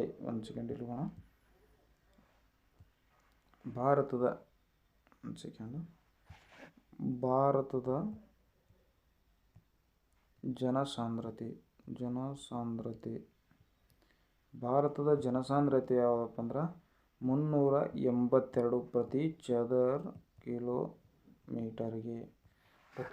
ಕಿಲೋಮೀಟರ್ಗೆ 382 ಜನ. ಅಂದರೆ ಇದು ನಮ್ಮ ಭಾರತದ ಒಂದು ಜನಸಂಖ್ಯೆ ಅದಲ್ಲ, ಅದರಿಂದ ಭಾರತದ ಭೌಗೋಳಿಕ ವಿಸ್ತೀರ್ಣದಿಂದ ಭಾಗಾಕಾರ ಮಾಡಿದಾಗ ಇದು 382 ಬರ್ತಾ ಹೋಗ್ತದೆ. ಹಾಗಾದರೆ ಕರ್ನಾಟಕದ ಅತಿ ಹೆಚ್ಚು ಜನಸಾಂದ್ರತೆ ಹೊಂದಿರುವ ಒಂದು ರಾಜ್ಯ ಯಾವುದಪ್ಪ ಅಂದ್ರೆ ಬಿಹಾರ ರಾಜ್ಯ ಆಗಿರುತ್ತದೆ. ಅತಿ ಕಡಿಮೆ ಜನಸಾಂದ್ರತೆ ಹೊಂದಿರುವ ಒಂದು ರಾಜ್ಯ ಯಾವುದಪ್ಪ ಅಂದ್ರೆ ಅರುಣಾಚಲ ಪ್ರದೇಶ. ಅಂದರೆ ಪ್ರತಿ ಚದರ ಕಿಲೋಮೀಟ್ರಿಗೆ 17 ಜನ ಅಲ್ಲಿ ವಾಸಿಸ್ತಾ ಹೋಗ್ತಾರೆ. ಯಾಕಪ್ಪ ಅಂದ್ರೆ ಈ ಈಶಾನ್ಯ ರಾಜ್ಯಗಳಲ್ಲಿ ಅತ್ಯಂತ ಹೆಚ್ಚು ಕಾಡು ಇರುವುದರಿಂದ ಅಲ್ಲಿ ಜನಸಂಖ್ಯೆ ಕಮ್ಮಿ ಇದೆ. ಮುಂದೆ ಹೋಗೋಣ. ನೋಡಿ, ಕರ್ನಾಟಕದ ಒಟ್ಟು ಸಾಕ್ಷರತೆ ಎಷ್ಟಪ್ಪ ಅಂದರೆ 75.36% ಇದೆ. ಕರ್ನಾಟಕದ ಸಾಕ್ಷರತೆ ಎಷ್ಟು? 75.36% ಇದೆ. ಅದೇ ಭಾರತದ ಜನಸಾಂದ್ರತೆ ಸಾಕ್ಷರತೆ 74% ಇದೆ. ಕರ್ನಾಟಕದ ಪುರುಷರ ಸಾಕ್ಷರತೆ ಎಷ್ಟಂದರೆ 82.85% ಇದೆ. ಅದೇ ಮಹಿಳಾ ಸಾಕ್ಷರತೆ 68.13% ಇದೆ. ಮುಂದೆ ಹೋಗೋಣ. ಆವಾಗಲೇ ಹೇಳಿದೆ ನಾನು ಕರ್ನಾಟಕದ ಒಂದು ಭೌಗೋಳಿಕ ಸುತ್ತಮುತ್ತ ಯಾವ ರಾಜ್ಯಗಳು ಬರ್ತಾವೆ ಅಂತ ಹೇಳ್ತಾ ಹೋಗಿದ್ದೆ. ಒಂದ್ಸರಿ ನೀವು ನೋಡ್ಲಿಕ್ಕೆ ಸಾಧ್ಯ ಆಗಿರಬೇಕು. ನೋಡಿ, ಪಶ್ಚಿಮಕ್ಕೆ ಇರುವ ರಾಜ್ಯ ಯಾವುದಪ್ಪ ಅಂದ್ರೆ ಇದು ಪಶ್ಚಿಮಕ್ಕೆ ಅರಬ್ಬಿ ಸಮುದ್ರ ಇದೆ. ಅದೇ ಉತ್ತರಕ್ಕೆ ಮಹಾರಾಷ್ಟ್ರ ಇದೆ, ಸ್ಪೀಡಾಗಿ ನೋಡ್ತಾ ಹೋಗೋಣ. ಪೂರ್ವಕ್ಕೆ ಆಂಧ್ರ ಪ್ರದೇಶ, ನೈಋತ್ಯಕ್ಕೆ ಕೇರಳ, ವಾಯುವ್ಯಕ್ಕೆ ಗೋವಾ ಇದೆ, ಈಶಾನ್ಯಕ್ಕೆ ತೆಲಂಗಾಣ ಇದೆ, ಮತ್ತು ದಕ್ಷಿಣ ಮತ್ತು ಆಗ್ನೇಯಕ್ಕೆ ತಮಿಳುನಾಡು ರಾಜ್ಯ ಕಂಡು ಬರುತ್ತದೆ. ಮುಂದೆ ಹೋಗೋಣ. ಆಲ್ರೆಡಿ ನೋಡಿದ್ದಿರೋದ್ರಿಂದ ನೋಡಿ. ಮುಖ್ಯವಾಗಿ ಕರ್ನಾಟಕದ ಉತ್ತರ ಜಿಲ್ಲೆಗಳು ಯಾವುವು ಮತ್ತು ದಕ್ಷಿಣದ ಜಿಲ್ಲೆಗಳು ಯಾವುವು ಮತ್ತು ಪೂರ್ವ ತುತ್ತುದಿ ಯಾವುದು ಮತ್ತು ಒಂದು ಪಶ್ಚಿಮದ ತುತ್ತುದಿ ಯಾವುದು ಅಂತ ನಾವು ತಿಳ್ಕೊಳಕ್ಕೆ ಸಾಧ್ಯ ಆಗಿರಬೇಕು. ನೋಡಿ, ಉತ್ತರ ತುತ್ತುದಿ ಬೀದರ್ ಜಿಲ್ಲೆ ಔರಾ ತಾಲೂಕಿನ ಚಂಡಿಮುಖೇನ್ ಅಥವಾ ಮುಖೇಡ್ ಎಂಬ ಗ್ರಾಮ ಏನಪ್ಪ ಅಂದ್ರೆ ಉತ್ತರದ ಒಂದು ತುತ್ತುದಿ ಜಿಲ್ಲೆಯ ಆಗಿರುತ್ತದೆ. ಬೀದರ್ ಜಿಲ್ಲೆಯ ಔರಾ ತಾಲೂಕಿನ ಒಂದು ಚಂಡಿಮುಖೇನ್ ಅಥವಾ ಮುಖೇಡ್ ಎಂಬ ವಿಲೇಜ್ ಅದಲ್ಲ, ಅದು ಕರ್ನಾಟಕದ ಒಂದು ಉತ್ತರ ತುತ್ತುದಿ ಆಗಿರುತ್ತದೆ. ದಕ್ಷಿಣ ತುತ್ತುದಿ ಏನಪ್ಪ ಅಂದರೆ ಚಾಮರಾಜನಗರ ಜಿಲ್ಲೆಯ ಗುಂಡ್ಲುಪೇಟೆ ತಾಲೂಕು ದಕ್ಷಿಣದ ಕೊನೆಯ ಜಿಲ್ಲೆ. ಅಲ್ಲಿ ಗುಂಡ್ಲುಪೇಟೆ ತಾಲೂಕಲ್ಲಿ ಮುಯ್ಯಾರ ನದಿಯತೆ ಬರುತ್ತೆ ಸ್ನೇಹಿತರೆ. ಮುಯ್ಯಾರ ಕರ್ನಾಟಕ ಮತ್ತು ಒಂದು ತಮಿಳುನಾಡುವನ್ನು ಬೇರ್ಪಡಿಸುವಂಥ ಒಂದು ಅಂದರೆ ಕರ್ನಾಟಕದ ಕೊನೆಯ ಪ್ರದೇಶ ಯಾವುದಪ್ಪ ಅಂದ್ರೆ ಮುಯ್ಯಾರ ನದಿ ಬೇರ್ಪಡಿಸ್ತಾ ಹೋಗ್ತದೆ. ಮುಂದೆ ಹೋಗೋಣ. ಪಶ್ಚಿಮದ ಕೊನೆಯ ಜಿಲ್ಲೆ ಯಾವುದಪ್ಪ ಅಂದ್ರೆ ಉತ್ತರ ಕನ್ನಡ ಆಗಿರುತ್ತದೆ. ಅದೇ ಪೂರ್ವದ ಕೊನೆಯ ಜಿಲ್ಲೆ ಯಾವುದಪ್ಪ ಅಂದ್ರೆ ಕೋಲಾರ ಜಿಲ್ಲೆಯ ಮುಳಬಾಗಿಲು ತಾಲೂಕು ಯಾವುದಪ್ಪ ಅಂದ್ರೆ ನಮ್ಮದು ಪೂರ್ವದ ಒಂದು ಕೊನೆಯ ಜಿಲ್ಲೆ ಆಗಿರುತ್ತದೆ. ಇಲ್ಲಿ ಇನ್ನೊಂದು ಸ್ವಲ್ಪ ನೋಡ್ತಾ ಹೋಗೋಣ. ಇಲ್ಲಿ ನೋಡಿ, ಇಲ್ಲಿ ಬೀದರ್ ಇದೆಯಲ್ಲ, ಬೀದರಿಂದ ಚಾಮರಾಜನಗರ ಎಷ್ಟು ಕಿಲೋಮೀಟ್ರ್ ಅಪ್ಪ ಅಂದ್ರೆ ಉತ್ತರದಿಂದ ದಕ್ಷಿಣಕ್ಕೆ 750 ಕಿಲೋಮೀಟ್ರ್ ಉದ್ದ ಇದೆ. ಇಲ್ಲಿದೆ ಉತ್ತರ ಕನ್ನಡದಿಂದ ಕೋಲಾರ ಮುಳಬಾಗಿಲು ಇಲ್ಲಿ ಬರುತ್ತೆ ನೋಡಿ. ಮುಳಬಾಗಿಲು 400 ಕಿಲೋಮೀಟ್ರ್ ಮತ್ತು ಪೂರ್ವದಿಂದ ಪಶ್ಚಿಮಕ್ಕೆ ಎಷ್ಟಪ್ಪ ಅಂದ್ರೆ 400 ಕಿಲೋಮೀಟ್ರ್, ಉತ್ತರದಿಂದ ದಕ್ಷಿಣಕ್ಕೆ 750 ಕಿಲೋಮೀಟ್ರ್ ದೂರವನ್ನು ಹೊಂದಿದೆ. ಅದೇ ರೀತಿ ಇದು ಇಲ್ಲೇ ನೋಡೋಕ್ಕೆ ಸಾಧ್ಯ ಆಗಿರಬೇಕು.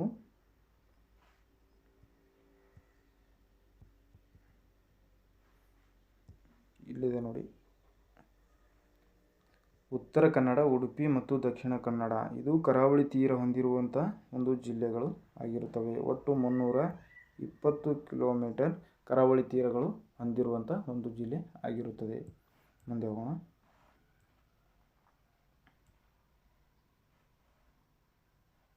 ಕರ್ನಾಟಕದ ಒಟ್ಟು ಲಿಂಗಾನುಪಾತ ಬಂದ್ಬಿಟ್ಟು ಲಿಂಗ ಅನುಪಾತ ಅಂದರೆ ಎಷ್ಟು ಪುರುಷರಿಗೆ ಎಷ್ಟು ಮಹಿಳೆಯರಿದ್ದಾರೆ ಭಾರತ ದೇಶದಲ್ಲಿ ಅಥವಾ ಕರ್ನಾಟಕ ರಾಜ್ಯದಲ್ಲಿ. ಇದು ನಾವು ಕರ್ನಾಟಕದ ಬಗ್ಗೆ ತಿಳ್ಕೊಳ್ತಾ ಹೋಗೋಣ ಸ್ನೇಹಿತರೆ. ಯಾಕಪ್ಪ ಅಂದರೆ ಈಗ ನಾನು ಭಾರತದ ಬಗ್ಗೆನೂ ಹೇಳ್ತಾ ಕರ್ನಾಟಕ ಬಗ್ಗೆನೂ ಹೇಳ್ತಾ ಹೋದರೆ ಒಂದು ವಿಡಿಯೋ ಲೆಂತ್ ತುಂಬ ದೊಡ್ಡದಾಗ್ತಾ ಹೋಗ್ತದೆ. ಹಾಗಾಗಿ ನಿಮ್ಗೆ ನೋಡೋಕ್ಕೂ ಇಂಟ್ರೆಸ್ಟ್ ಇರೋಲ್ಲ ಮತ್ತು ಸ್ವಲ್ಪ ಬರ್ಕೊಳ್ಳೋಕ್ಕೂ ಕನ್ಫ್ಯೂಸ್ ಆಗ್ತಾ ಹೋಗ್ತದೆ. ಈಗ ನಾವು ಕರ್ನಾಟಕದ ಬಗ್ಗೆ ಅಷ್ಟೇ ತಿಳ್ಕೊಳ್ತಾ ಹೋಗೋಣ. ಕರ್ನಾಟಕದ ಲಿಂಗ ಅನುಪಾತ ಅಂದರೆ ಎಷ್ಟು ಪುರುಷರಿಗೆ ಎಷ್ಟು ಮಹಿಳೆಯರಿದ್ದಾರೆ ಅಂತ ತಿಳ್ಕೊಳ್ಳೋದೇ ಒಂದು ಲಿಂಗ ಅನುಪಾತ ಆಗಿರುತ್ತದೆ. ಅದು ಕರ್ನಾಟಕದಲ್ಲಿ ಎಷ್ಟಂದ್ರೆ 1,000 ಪುರುಷರಿಗೆ 968 ಮಹಿಳೆಯರು ಇದ್ದಾರೆ ಅಂತ ಹೇಳ್ತಾರೆ ಸ್ನೇಹಿತರೆ. 2011ರ ಜನಗಣತಿ ಪ್ರಕಾರ ನಾವು ತಿಳಿದುಕೊಂಡಿವಿ. ಮುಂದೆ ಹೋಗೋಣ. ಕರ್ನಾಟಕದ ಒಂದು ಪ್ರಾಣಿ ಅಂದರೆ ಯಾವುದಪ್ಪ ಅಂದ್ರೆ ಏಷ್ಯನ್ ಆನೆ ಆಗಿರುತ್ತದೆ. ಕರ್ನಾಟಕದ ಹೂವು ಕಮಲದ ಹೂವು ಆಗಿರುತ್ತದೆ. ಒಂದು ಕರ್ನಾಟಕದ ರಾಜ್ಯ ಮರ ಯಾವುದಪ್ಪ ಅಂದ್ರೆ ಶ್ರೀಗಂಧದ ಮರ ಆಗಿರುತ್ತದೆ.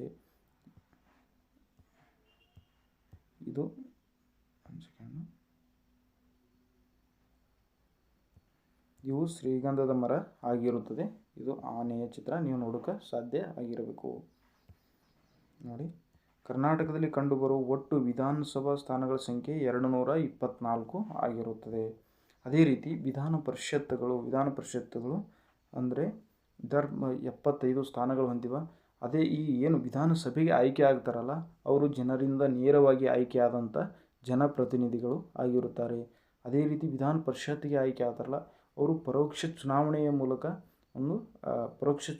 ಮೂಲಕ ವಿಧಾನ ಪರಿಷತ್ತಿಗೆ ಆಯ್ಕೆ ಆಗ್ತಾ ಹೋಗ್ತಿರ್ತಾರೆ. ಅಂದರೆ ಅದರದ್ದೇ ಒಂದು ಶಿಕ್ಷಕರ ಕ್ಷೇತ್ರ ಅಂತ ಬರ್ತವೆ, ಒಂದು ಪದವೀಧರರ ಕ್ಷೇತ್ರ ಬರ್ತವೆ, ಒಂದು ಈ ಏನು MLAಗಳನ್ನ ಎಲೆಕ್ಟ್ ಮಾಡಿ ಕಳಿಸಿರ್ತೀವಲ್ಲ ಅವರಿಗೆ ಕೆಲವು ಜನ ವಿಧಾನ ಪರಿಷತ್ ಸದಸ್ಯರಾಗಿ ಆಯ್ಕೆ ಮಾಡುವ ಒಂದು ಅಧಿಕಾರ ಹೊಂದಿರುತ್ತಾರೆ.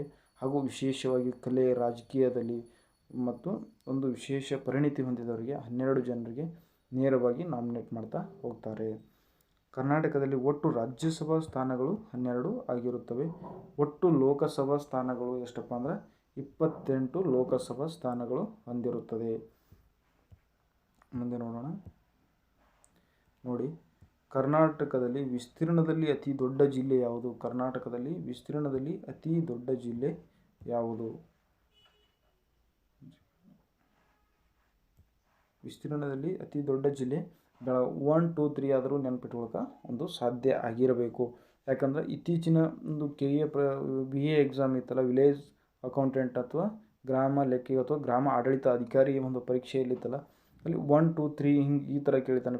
ಮೊದಲು ಏನು ಕೇಳ್ತಿದ್ದಪ್ಪ ಅಂದ್ರೆ ಅತ್ಯಂತ ದೊಡ್ಡ ಜಿಲ್ಲೆ ಯಾವುದು, ಅತ್ಯಂತ ಸಣ್ಣ ಜಿಲ್ಲೆ ಯಾವುದು ಅಂತ ಕೇಳ್ತಾ ಹೋಗ್ತಿದ್ದ. ಬಟ್ ಅಲ್ಲಿ ಏನು ಕೆಲವೊಂದು KA ಪರೀಕ್ಷೆ ಅಂದರೆ KA ನಡೆಸಿದಂಥ ಒಂದು ಪ್ರಶ್ನೆ ಪತ್ರಿಕೆಗಳು ನೋಡಿದಾಗ ಕರ್ನಾಟಕವು ಅತಿ ದೊಡ್ಡ ಜಿಲ್ಲೆ ಬೆಳಗಾವಿ ಮತ್ತು ಕಲಬುರಗಿ ಹೊಂದಿದೆ. ಅದರ ನಂತರ ಜಿಲ್ಲೆ ಯಾವುವು ಅಂತ ಕೊಟ್ಟುಬಿಡ್ತಾನೆ. ಹಾಗಾಗಿ ಒಂದು 3 ರಿಂದ 4 ನಾವು ನೆನಪಿಟ್ಕೊಳ್ಳೋಕೆ ಸಾಧ್ಯ ಆಗಿರಬೇಕು. ಅತಿ ದೊಡ್ಡ ಜಿಲ್ಲೆ ಯಾವುದಪ್ಪ ಅಂದ್ರೆ ಬೆಳಗಾವಿ ಆಗಿರುತ್ತದೆ. ನೆಕ್ಸ್ಟ್ 2ನೇದು ಕಲಬುರಗಿ, 3 ತುಮಕೂರು, 4 ವಿಜಯಪುರ, 5 ಉತ್ತರ ಕನ್ನಡ ಸ್ಥಾನ ಬರ್ತಾ ಹೋಗ್ತದೆ.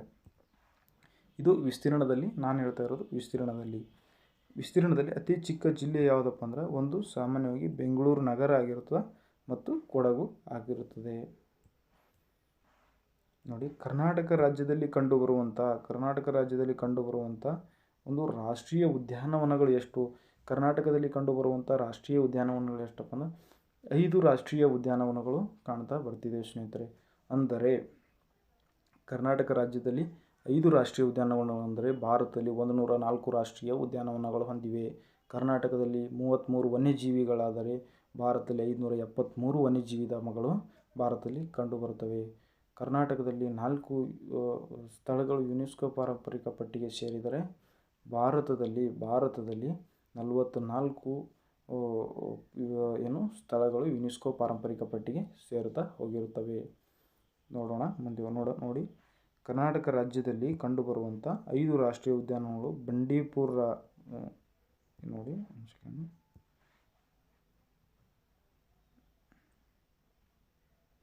ಬಂಡೀಪುರ ಕಂಡುಬರೋದು ಚಾಮರಾಜನಗರದಲ್ಲಿ. ಬಂಡೀಪುರ ರಾಷ್ಟ್ರೀಯ ಉದ್ಯಾನವನ ಎಲ್ಲಿ ಕಂಡುಬರುತ್ತಾ ಅಂತ ಪ್ರಶ್ನೆ ಕೇಳ್ತಾ ಹೋಗ್ತಾನೆ. ಬಂಡೀಪುರ ರಾಷ್ಟ್ರೀಯ ಉದ್ಯಾನವನ ಕಂಡುಬರೋದು ಚಾಮರಾಜನಗರ ಜಿಲ್ಲೆಯಲ್ಲಿ. ನಾಗರಹೊಳೆ ಕಂಡುಬರೋದು ಕೊಡಗು ಮತ್ತು ಮೈಸೂರು ವಿಭಾಗದಲ್ಲಿ ಕಂಡುಬರುತ್ತದೆ. ಅಂದರೆ ಕೊಡಗು ಮತ್ತು ಮೈಸೂರು ವಿಭಾಗದ ತನ್ನ ಪ್ರದೇಶದ ವ್ಯಾಪ್ತಿಯನ್ನು ಹೊಂದಿರುತ್ತೆ. ಕುದುರೆಮುಖ ಚಿಕ್ಕಮಗಳೂರಲ್ಲಿ. ಔಂಷಿ ಅಥವಾ ಕಾಳಿ ಔಂಷಿ ಒಂದು ರಾಷ್ಟ್ರೀಯ ಉದ್ಯಾನವನ ಎಲ್ಲಿ ಕಂಡುಬರುತ್ತದೆ ಅಂದ್ರೆ ಉತ್ತರ ಕನ್ನಡ ಜಿಲ್ಲೆಯಲ್ಲಿ ಕಂಡುಬರುತ್ತದೆ. ಬನ್ನೇರುಘಟ್ಟ ಬೆಂಗಳೂರು ನಗರದಲ್ಲಿ ಕಂಡುಬರುತ್ತದೆ. ಈ ಬೆಂಗಳೂರು ಬನ್ನೇರುಘಟ್ಟದಲ್ಲಿ ಒಂದು ಚಿಟ್ಟೆ ಪಾರ್ಕನ್ನು ನಿರ್ಮಾಣ ಮಾಡಿರುತ್ತಾರೆ. ಇದನ್ನು ಸ್ವಲ್ಪ ನೆನಪಿಟ್ಕೊಳ್ಳೋಕೆ ಸಾಧ್ಯ ಆಗಿರಬೇಕು. ಮುಂದೆ ನಾನು ಈ ಏನು ಜಿಲ್ಲೆಗಳ ಬಗ್ಗೆ ವಿಶೇಷವಾಗಿ ನಾವು ಜಿಲ್ಲೆಗಳ ಬಗ್ಗೆ ಹೇಳ್ತಾ ಹೋಗ್ತೀನಲ್ಲ, ಅವಾಗ ಪ್ರತಿಯೊಂದು ಜಿಲ್ಲೆಯ ಬಗ್ಗೆ ನಾನು ಒಂದು ಮಾಹಿತಿ ಕೊಡ್ತಾ ಹೋಗ್ತೀನಿ ಸ್ನೇಹಿತರೆ. ನೋಡಿ, ಆವಾಗಲೇ ಹೇಳ್ದಲ್ಲ, ಕರ್ನಾಟಕದಲ್ಲಿ ಒಟ್ಟು ಎಷ್ಟಪ್ಪ ಅಂದ್ರೆ 33 ವನ್ಯಜೀವಿ ಅಭಯಾರಣ್ಯಗಳು ಕಂಡು ಬರ್ತಾ ಹೋಗ್ತವೆ. ನೋಡಿ, ಭಾರತದಲ್ಲಿ 573 ವನ್ಯಜೀವಿ, ಪ್ರಸ್ತುತ 2025ರ ಅಂಕಿಅಂಶಗಳ ಪ್ರಕಾರ 573 ಭಾರತದಲ್ಲಿ ಕಂಡುಬರುವ ವನ್ಯಜೀವಿ ಅಭಯಾರಣ್ಯಗಳು, ವೈಲ್ಡ್ ಲೈಫ್ ಸ್ಯಾಂಕ್ಚುರಿಗಳು. ಮುಂದೆ ಹೋಗೋಣ. ಕರ್ನಾಟಕದಲ್ಲಿ ಕಂಡುಬರುವ ಒಟ್ಟು ಹುಲಿ ಅಭಯಾರಣ್ಯಗಳು, ಟೈಗರ್ ರಿಸರ್ವ್ಸ್ಗಳು ಎಷ್ಟಿದ್ದಾವೆ ಅಂತ ಪ್ರಶ್ನೆ ಮಾಡ್ತಾ ಹೋಗ್ತಾನೆ. ಟೈಗರ್ ರಿಸರ್ವ್ಗಳು ಎಷ್ಟು? ಒಟ್ಟು ಕರ್ನಾಟಕದಲ್ಲಿ 5 ಹುಲಿ ಅಭಯಾರಣ್ಯಗಳು ಕಂಡು ಬರ್ತಾ ಹೋಗ್ತವೆ. ನೋಡಿ, ಬಂಡೀಪುರ ಹುಲಿ ಅಭಯಾರಣ್ಯ ಎಲ್ಲಪ್ಪ ಅಂದ್ರೆ ಚಾಮರಾಜನಗರ ಜಿಲ್ಲೆಯಲ್ಲಿ ಕಂಡುಬರುತ್ತದೆ. ನೋಡಿ,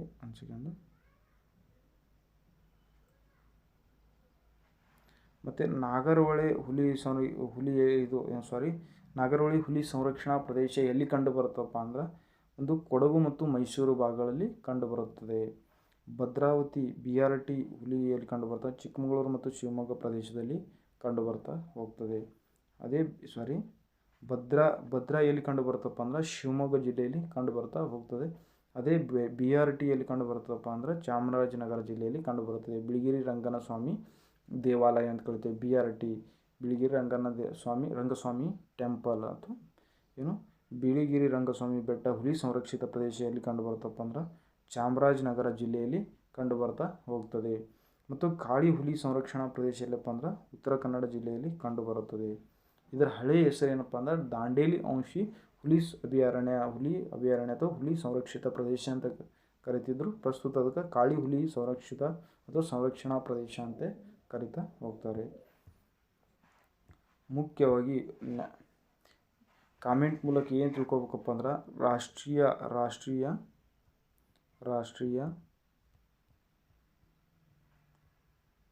ಹುಲಿ ದಿನ ಯಾವಾಗ ಆಚರಿಸ್ತಾರೆ? ನೀವು ಇದು ಕಾಮೆಂಟ್ ಮಾಡೋಕ್ಕೆ ಸಾಧ್ಯ ಆಗಿರಬೇಕು. ರಾಷ್ಟ್ರೀಯ ಹುಲಿ ದಿನ ಯಾವ ದಿನವನ್ನು ಆಚರಿಸ್ತಾರೆ? ಮತ್ತು ಇದಂತರ ಹುಲಿ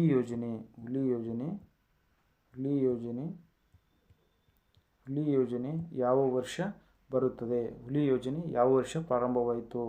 ಆನೆ ಯೋಜನೆ ಯಾವ ವರ್ಷ ಪ್ರಾರಂಭವಾಯಿತು? ಇದು ನೀವು ಕಾಮೆಂಟ್ ಮಾಡೋಕ್ಕೆ ಒಂದು ಸಾಧ್ಯ ಆಗಿರಬೇಕು. ನಾನು ನೆಕ್ಸ್ಟ್ ಹೇಳ್ತಾ ಇರ್ತೀನಲ್ಲ ತರಗತಿಯಲ್ಲಿ, ಇದರ ಬಗ್ಗೆ ನಾನು ಹುಲಿ ದಿನವನ್ನು ಯಾವ ದಿನ ಆಚರಿಸ್ತಾರೆ ಮತ್ತು ಹುಲಿ ಯೋಜನೆ ಯಾವಾಗ ಬಂತು ಜಾರಿಗೆ ಮತ್ತು ಆನೆ ಯೋಜನೆ ಯಾವಾಗ ಜಾರಿಗೆ ಬಂತು ಅಂತಿದ್ದೆ ನಾನು ಮುಂದಿನ ತರಗತಿಯಲ್ಲಿ ತಿಳಿಸ್ತಾ ಹೋಗ್ತೀನಿ. ಮುಂದೆ ಹೋಗೋಣ. ಅತಿ ಹೆಚ್ಚು ಸಾಕ್ಷರತೆಯನ್ನು ನೋಡಿ. ಅತಿ ಹೆಚ್ಚು ಸಾಕ್ಷರತೆಯನ್ನು ಹೊಂದಿರುವಂಥ ಒಂದು ಜಿಲ್ಲೆ ಯಾವುದಪ್ಪ ಅಂದ್ರೆ ದಕ್ಷಿಣ ಕನ್ನಡ ಅತಿ ಹೆಚ್ಚು ಸಾಕ್ಷರತೆಯನ್ನು ಹೊಂದಿರುವ ಒಂದು ಜಿಲ್ಲೆ ಆಗಿರುತ್ತದೆ. ದಕ್ಷಿಣ ಕನ್ನಡ ಅತಿ ಹೆಚ್ಚು ಸಾಕ್ಷರತೆ ಹೊಂದಿರುವ ಒಂದು ಜಿಲ್ಲೆ ಆಗಿರುತ್ತದೆ. ಎಷ್ಟು ಪರ್ಸೆಂಟೇಜಪ್ಪ ಅಂದ್ರೆ ನೋಡಿ 88.6% ಒಂದು ಸಾಕ್ಷರತೆ ಹೊಂದಿ ಪ್ರಥಮ ಸ್ಥಾನ ಹೊಂದಿರುವ ಒಂದು ಜಿಲ್ಲೆ ಯಾವುದಪ್ಪ ಅಂದ್ರೆ ದಕ್ಷಿಣ ಕನ್ನಡ ಜಿಲ್ಲೆಯಾಗಿದೆ. ಅದೇ ರೀತಿ ಅತಿ ಹೆಚ್ಚು ಸಾಕ್ಷರತೆ ಹೊಂದಿರುವ ಒಂದು ರಾಜ್ಯ ಯಾವುದಪ್ಪ ಅಂದ್ರೆ ಕೇರಳ ಅಂತ ತಿಳ್ಕೊಳ್ಳೋಕೆ ಸಾಧ್ಯ ಆಗಿರಬೇಕು. ಕಡಿಮೆ ಸಾಕ್ಷರತೆ ಹೊಂದಿರುವ ಒಂದು ರಾಜ್ಯ ಯಾವುದಪ್ಪ ಅಂದ್ರೆ ಒಂದು ಬಿಹಾರ್ ರಾಜ್ಯ ಅಂತ ನಾವು ತಿಳ್ಕೊಳ್ಳೋಕೆ ಸಾಧ್ಯ ಆಗಿರಬೇಕು. ನೋಡಿ, ಅತಿ ಕಡಿಮೆ ಸಾಕ್ಷರತೆ ಯಾವುದಪ್ಪ ಅಂದ್ರೆ ಯಾದಗಿರಿ ಜಿಲ್ಲೆ ಆಗಿರುತ್ತದೆ. ಎಷ್ಟಪ್ಪ ಅಂದ್ರೆ 52.9% ಆಗಿರುತ್ತದೆ. ಮುಂದೆ ನೋಡೋಣ. ಹೆಚ್ಚು ಲಿಂಗಾನುಪಾತ ಹೊಂದಿರುವ ಒಂದು ಜಿಲ್ಲೆ ಯಾವುದಪ್ಪ ಅಂದ್ರೆ ಉಡುಪಿ. ಎಷ್ಟು? 1094 ಮಹಿಳೆಯರು ಹೊಂದುವ ಮೂಲಕ ಅತಿ ಹೆಚ್ಚು ಲಿಂಗಾನುಪಾತ ಹೊಂದಿರುವ ಒಂದು ಜಿಲ್ಲೆ ಯಾವುದಪ್ಪ ಅಂದ್ರೆ ಉಡುಪಿ ಆಗಿರುತ್ತದೆ. ಕಡಿಮೆ ಲಿಂಗಾನುಪಾತ ಹೊಂದಿರುವ ಜಿಲ್ಲೆ ಯಾವುದಪ್ಪ ಅಂದ್ರೆ ಬೆಂಗಳೂರು ನಗರ. ಎಷ್ಟಪ್ಪ ಅಂದ್ರೆ 916 ಲಿಂಗಾನುಪಾತ ಹೊಂದುವ ಮೂಲಕ ಏನಪ್ಪ ಅಂದ್ರೆ ಒಂದು ಕಡಿಮೆ ಲಿಂಗಾನುಪಾತ ಹೊಂದಿರುವ ಒಂದು ಜಿಲ್ಲೆ ಆಗಿರುತ್ತದೆ. ಅತಿ ಹೆಚ್ಚು ಲಿಂಗಾನುಪಾತ ಹೊಂದಿರುವ ಒಂದು ರಾಜ್ಯ ಯಾವುದು? ಬರ್ಕೊಳ್ಳೋಕೆ ಸಾಧ್ಯ ಆಗಿರಬೇಕು. ಕೇರಳ. ಇದು 1084 ಲಿಂಗಾನುಪಾತ ಹೊಂದಿರುತ್ತದೆ.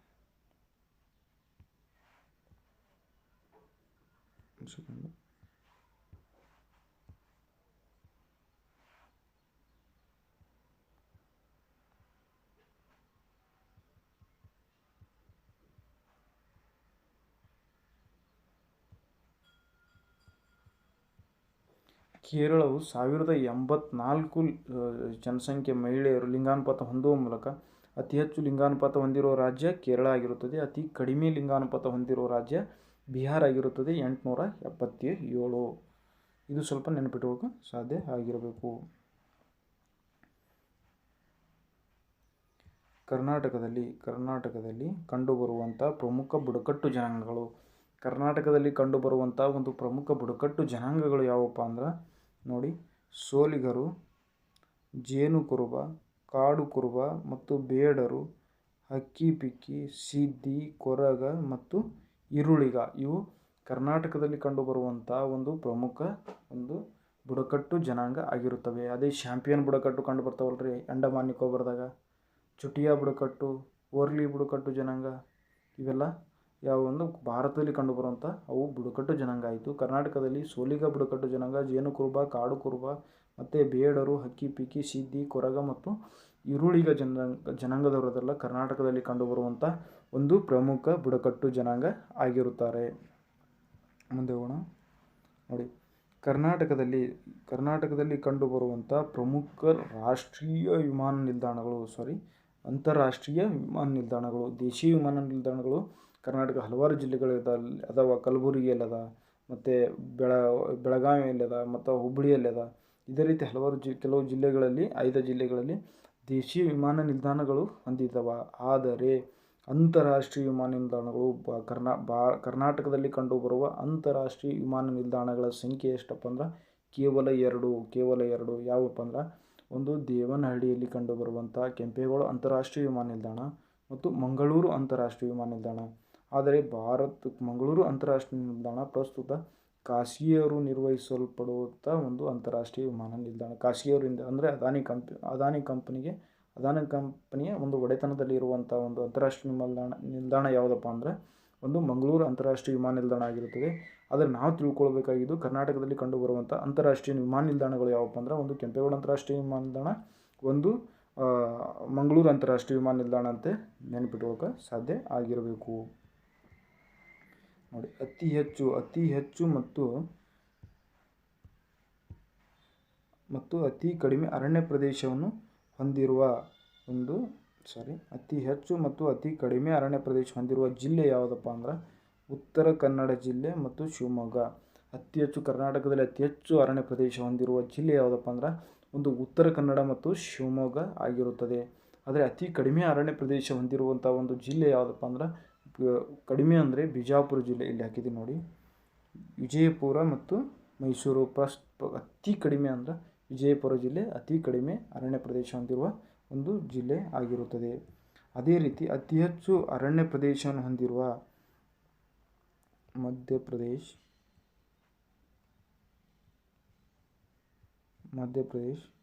ಆ್ಯಂಡ್ ಅರುಣಾಚಲ ಪ್ರದೇಶ್.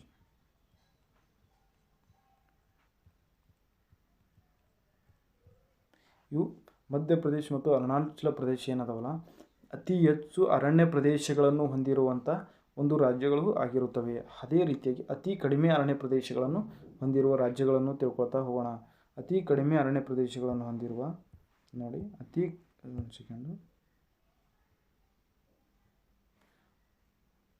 ಕಡಿಮೆ ಅಂದರೆ ಹರಿಯಾಣ ಮತ್ತು ಪಂಜಾಬ್ ಆಗಿರುತ್ತವೆ. ಅತಿ ಕಡಿಮೆ ಅರಣ್ಯ ಪ್ರದೇಶ ಹೊಂದಿವೆ ಯಾವಪ್ಪ ಅಂದ್ರೆ ಹರಿಯಾಣ ಮತ್ತು ಪಂಜಾಬ. ಅತಿ ಹೆಚ್ಚು ಅರಣ್ಯ ಪ್ರದೇಶವನ್ನು ಹೊಂದಿರುವಂಥ ಒಂದು ರಾಜ್ಯಗಳು ಯಾವಪ್ಪ ಅಂದ್ರೆ ಮಧ್ಯಪ್ರದೇಶ ಮತ್ತು ಅರುಣಾಚಲ ಪ್ರದೇಶ ಆಗಿರುತ್ತವೆ. ಮುಂದೆ ಹೋಗೋಣ. ಕರ್ನಾಟಕದಲ್ಲಿ ಕಂಡುಬರುವಂಥ ಪ್ರಮುಖ ಒಂದು ಬಂದರುಗಳು ಯಾವುವು? ಕರ್ನಾಟಕದಲ್ಲಿ ಕಂಡುಬರುವಂಥ ಪ್ರಮುಖ ಏಕೈಕ ಬಂದರು ಯಾವುದಪ್ಪ ಅಂದ್ರೆ ನವಮಂಗಳೂರು ಬಂದರು. ನವಮಂಗಳೂರು ಬಂದರು ಅಂದರೆ ಇದು 1974ರಲ್ಲಿ ಅಪ್ಗ್ರೇಡ್ ಮಾಡಿದಂಥ ಒಂದು ಬಂದರು ಯಾವುದು ಬಂದರು ಅದಪ್ಪ ಅಂದ್ರೆ ಇದು ನವಮಂಗಳೂರು ಬಂದರು ಆಗಿರುತ್ತದೆ.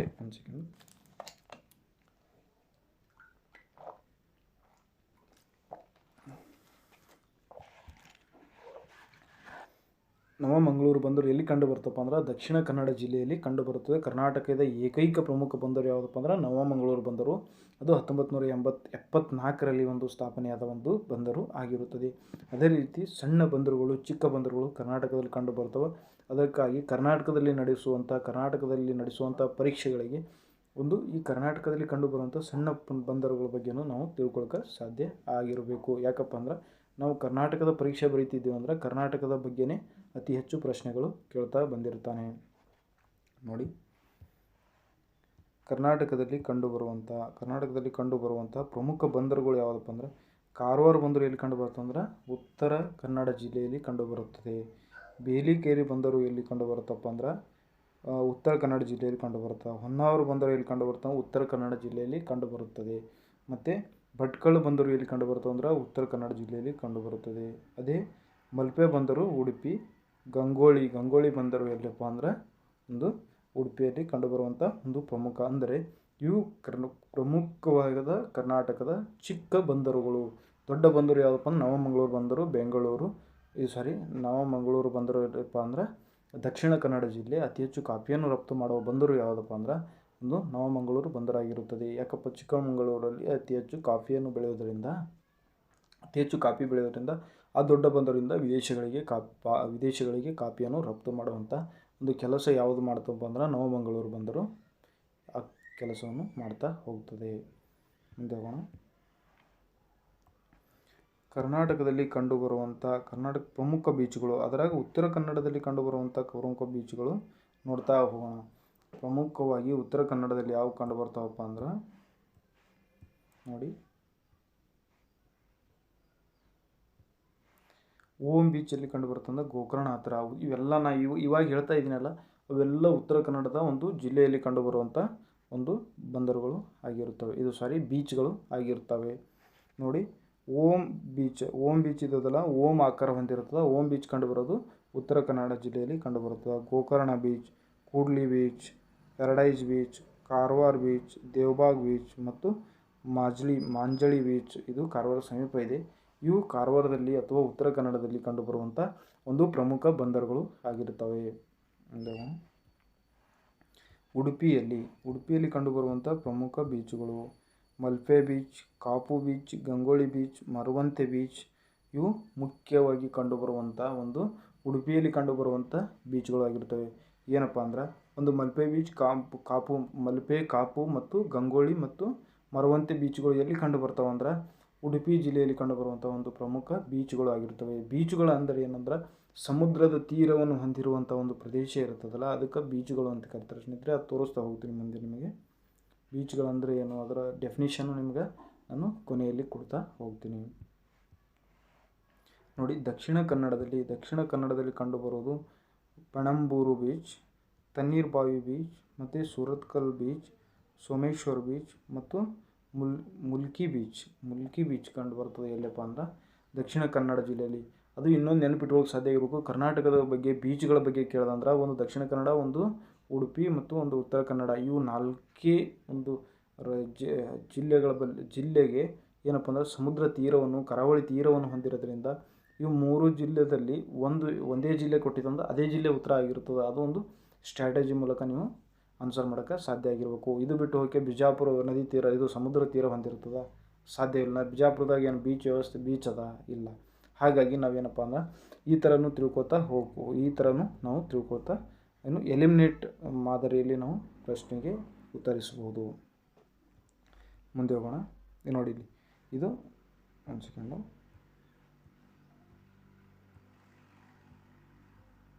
ಇದು ಓಂ ಬೀಚ್ ಆಗಿರುತ್ತದೆ. ಯಾಕಪ್ಪ ಅಂದರೆ ಇಲ್ಲಿ ನೋಡಿ, ಓಂ ಆಕಾರ ಇದೆ.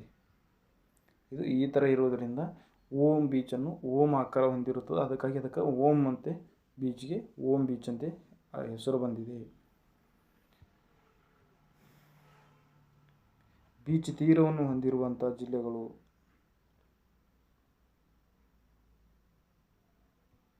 ನೋಡಿ, ಉತ್ತರ ಕನ್ನಡ,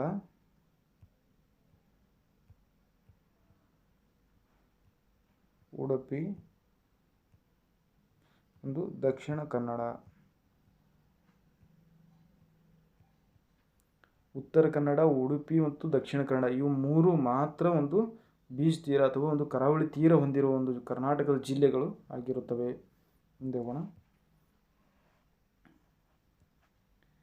ಕರ್ನಾಟಕದಿಂದ ಯುನೆಸ್ಕೋ ಪಾರಂಪರಿಕ ಪಟ್ಟಿಗೆ ಸೇರಿದ ಸ್ಥಳಗಳ ಬಗ್ಗೆ ನಾವು ತಿಳ್ಕೊತಾ ಹೋಗೋಣ. ಹಂಪಿ ಏನಪ್ಪ ಅಂದ್ರೆ 1986ರಲ್ಲಿ ಯುನೆಸ್ಕೋ ಪಾರಂಪರಿಕ ಪಟ್ಟಿಗೆ ಸೇರಿದ ಕರ್ನಾಟಕದ ಮೊದಲ ಸ್ಥಳ ಆಗಿರುತ್ತದೆ. ಹಂಪಿಯ ಒಂದು ಸ್ಮಾರಕಗಳು ಅವು ಮೊದಲು 2021ಕ್ಕಿಂತ ಮುಂಚಿತವಾಗಿ ಅವು ಬಳ್ಳಾರಿ ಜಿಲ್ಲೆಯಲ್ಲಿ ಕಾಣ್ತಾ ಬಂದಿದ್ದವು. ಯಾಕಪ್ಪ ನೀವೇನಾದರೂ 2021ಕ್ಕಿಂತ ಹಿಂದಿನ ಪುಸ್ತಕಗಳ ಎಡಿಷನ್ ಏನಾದರೂ ಓದ್ತಾ ಇದ್ದರೆ ಹಂಪಿ ಸ್ಮಾರಕಗಳು 1986ರಲ್ಲಿ ಯುನೆಸ್ಕೋ ಪಾರಂಪರಿಕ ಪಟ್ಟಿಗೆ ಸೇರಿವೆ. ಇವು ಬಳ್ಳಾರಿ ಜಿಲ್ಲೆಯಲ್ಲಿ ಇದ್ದಾವೆ ಅಂತ ಕೊಟ್ಬಿಟ್ಟಿರ್ತಾರೆ. ಅದೂ ಆ್ಯಕ್ಚುಲಿ ಸರಿಯಾದ ಉತ್ತರನೇ. ಬಟ್ 2021ರ ನಂತರ ಏನಾಗ್ಯದಪ್ಪ ಅಂದ್ರೆ 2021ರಲ್ಲಿ ಬಳ್ಳಾರಿಯಿಂದ ಏನಾಗ್ಯದಪ್ಪ ಅಂದ್ರೆ ಬಳ್ಳಾರಿ ಮತ್ತು ವಿಜಯನಗರ ಜಿಲ್ಲೆ ಎರಡು ವಿಂಗಡಣೆ ಹೊಸ ಜಿಲ್ಲೆಯಾಗಿ ಉದಯವಾಯಿತು. ಈ ಹಂಪಿ ಪ್ರದೇಶ ವಿಜಯನಗರ ಜಿಲ್ಲೆಯ ವ್ಯಾಪ್ತಿಗೆ ಒಳಪಡ್ತಾ ಇರ್ತದೆ. ಹಾಗಾಗಿ ನಾವು ಪ್ರಸ್ತುತ ಹಂಪಿ ಎಲ್ಲಿದೆಯಪ್ಪ ಅಂದ್ರೆ ವಿಜಯನಗರ ಜಿಲ್ಲೆಯಲ್ಲಿ ಕಂಡು ಬರುತ್ತದೆ. ಹಾಗಾಗಿ ನಾವು ಹಂಪಿಯ ಸ್ಮಾರಕಗಳು 1986ರಲ್ಲಿ ಯುನೆಸ್ಕೋ ಪಾರಂಪರಿಕ ಪಟ್ಟಿಗೆ ಸೇರ್ಪಡೆಯಾದಂತೆ ನೆನಪಿಟ್ಕೊಳ್ಳೋಕೆ ಸಾಧ್ಯ ಆಗಿರಬೇಕು. ಕರ್ನಾಟಕದಲ್ಲಿ ಮೊದಲ ಬಾರಿಗೆ ಯುನೆಸ್ಕೋ ಪಾರಂಪರಿಕ ಪಟ್ಟಿಗೆ ಸೇರಿದ ಸ್ಮಾರಕ ಯಾವುದಪ್ಪ ಅಂದ್ರೆ ಹಂಪಿಯ ಒಂದು ಸ್ಮಾರಕ ಆಗಿರ್ತವೆ.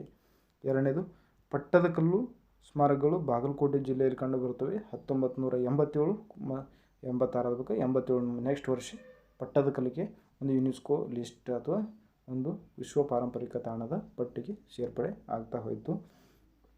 ಮುಂದೆ ಪಶ್ಚಿಮ ಘಟ್ಟಗಳು 2012ರಲ್ಲಿ ಸೇರ್ಪಡೆ ಆಗ್ತಾ ಹೋಗ್ತವೆ. ಮುಂದೆ ನೋಡೋಣ. ಇನ್ನು ಕರ್ನಾಟಕದಲ್ಲಿ ಕಂಡುಬರುವಂಥ ಪ್ರಮುಖವಾಗಿ ಇಲ್ಲಿದೆ ನೋಡಿ. 4ನೇದು ಯಾವುದಪ್ಪ ಅಂದ್ರೆ 2023ರಲ್ಲಿ ಹೊಯ್ಸಳರ ಪವಿತ್ರ ದೇವಸ್ಥಾನಗಳ ಒಂದು ಸಮೂಹ ಬೇಲೂರು ಮತ್ತು ಹಳೇಬೀಡು ಮತ್ತು ಸೋಮನಾಥಪುರದಲ್ಲಿ ಕಂಡುಬರುವಂಥ ಒಂದು ದೇವಸ್ಥಾನಗಳು 2023ರಲ್ಲಿ ಯುನೆಸ್ಕೋ ಪಾರಂಪರಿಕ ಪಟ್ಟಿಗೆ ಸೇರ್ಪಡೆ ಆಗಿದ್ದಾವೆ. ಇವು ಎಲ್ಲಿ ಕಂಡುಬರುತ್ತವೆ ಅಂದರೆ ಹಾಸನ ಜಿಲ್ಲೆಯಲ್ಲಿ ಕಂಡುಬರುವಂಥ ಒಂದು ಪ್ರಮುಖ ಹೊಯ್ಸಳರ ದೇವಾಲಯಗಳು ಆಗಿರುತ್ತವೆ. ಹಾಗಾದರೆ ಕರ್ನಾಟಕದಲ್ಲಿ ಕಂಡುಬರುವ ಒಟ್ಟು ಯುನೆಸ್ಕೋ ಪಾರಂಪರಿಕ ಸ್ಥಳಗಳು ಎಷ್ಟಪ್ಪ ಅಂದ್ರೆ 4 ಸ್ಥಳಗಳು ಆಗಿರ್ತಾ ಹೋಗ್ತವೆ. ಮುಂದೆ ನೋಡೋಣ. ಇನ್ನೊಂದು ನೋಡೋಕೆ ಸಾಧ್ಯ ಆಗಿರಬೇಕು. ಪ್ರಸ್ತುತವಾಗಿ ಭಾರತದಲ್ಲಿ 2020 ಇಲ್ಲಿವರೆಗೂ ಪ್ರಸ್ತುತವಾಗಿ ಯುನೆಸ್ಕೋ ಪಾರಂಪರಿಕ ಸ್ಥಳಗಳು ಎಷ್ಟಪ್ಪ ಅಂದ್ರೆ 2025 44 ಯುನೆಸ್ಕೋ ಹೆರಿಟೇಜ್ ಇನ್ ಇಂಡಿಯಾ ಅಂದರೆ UNESCO heritage sites in India ಎಷ್ಟು ಅದಾವಪ್ಪ ಅಂದ್ರೆ 44 ಸ್ಥಳಗಳು ಹೊಂದಿರ್ತವೆ ಸ್ನೇಹಿತರೆ. 44ನೇ ಸ್ಥಳ ಯಾವುದಪ್ಪ ಅಂದ್ರೆ Maratha military landscape of India. ಈ ಸ್ಥಳ ಏನದಪ್ಪ ಅಂದ್ರೆ 44ನೇ ಒಂದು ಯುನೆಸ್ಕೋ ಪಾರಂಪರಿಕ ಪಟ್ಟಿಗೆ ಸೇರಿದ ಒಂದು ಸ್ಥಳವಾಗಿದೆ. ಅದೇ ರೀತಿ 2024ರಲ್ಲಿ ಮೈದಾಮ್ಸ್ ಇವು ಒಂದು ಏನಂತಾರೆ ಇವು ಗೋರಿಗಳಾಗಿರ್ತವೆ. ಇವು ಅಸ್ಸಾಂನಲ್ಲಿ ಕಂಡುಬರ್ತವೆ. ಮೈದಾಮ್ಸ್ಗಳು ಎಲ್ಲಿ ಕಂಡುಬರ್ತಾವೆ ಅಂದ್ರೆ ಅಸ್ಸಾಂನಲ್ಲಿ ಕಂಡುಬರುವಂಥ ಒಂದು ತಾಣಗಳು ಆಗಿರ್ತವೆ. ಇಲ್ಲಿ ಕೊಟ್ಟಿರೋ ಮೈದಾಮ್ಸ್ ಇದು 2024ರಲ್ಲಿ ಸೇರ್ಪಡೆ ಆಗಿರ್ತವೆ. ಪ್ರಸ್ತುತ ಯುನೆಸ್ಕೋ ಪಾರಂಪರಿಕ ಪಟ್ಟಿಗೆ ಸೇರಿದ ಭಾರತದ ಸ್ಥಳಗಳು ಎಷ್ಟಪ್ಪ ಅಂದ್ರೆ 44 ಸ್ಥಳಗಳು ಆಗಿರ್ತವೆ. ಮುಂದೆ ಹೋಗೋಣ. ಇಲ್ಲಿ ಕೊಟ್ಟಿದ್ದೀನಿ ನೋಡಿ, ಒಂದ್ಸರಿ ರಿವಿಷನ್ ಮಾಡೋಕೆ ಸಾಧ್ಯ ಆಗಿರಬೇಕು. ಹಂಪಿ ಅದಲ್ಲ 1986, ಪಟ್ಟದಕಲ್ಲು 87, ಅದೇ 2012 ಏನಪ್ಪ ಅಂದ್ರೆ ವೆಸ್ಟರ್ನ್ ಘಾಟ್ಸ್ ಮತ್ತು 2023 ಹೊಯ್ಸಳರ ದೇವಾಲಯದ ಒಂದು ಸಮೂಹಗಳು ಏನಾಗಿವೆ ಅಂದ್ರೆ ಯುನೆಸ್ಕೋ ಪಾರಂಪರಿಕ ಪಟ್ಟಿಗೆ ಸೇರ್ಪಡೆ ಆಗಿದ್ದಾವೆ. ಅದೇ ಇನ್ನೊಂದು ಪಾಯಿಂಟ್ ತಿಳ್ಕೊತಾ ಹೋಗೋಣ ನೋಡಿ.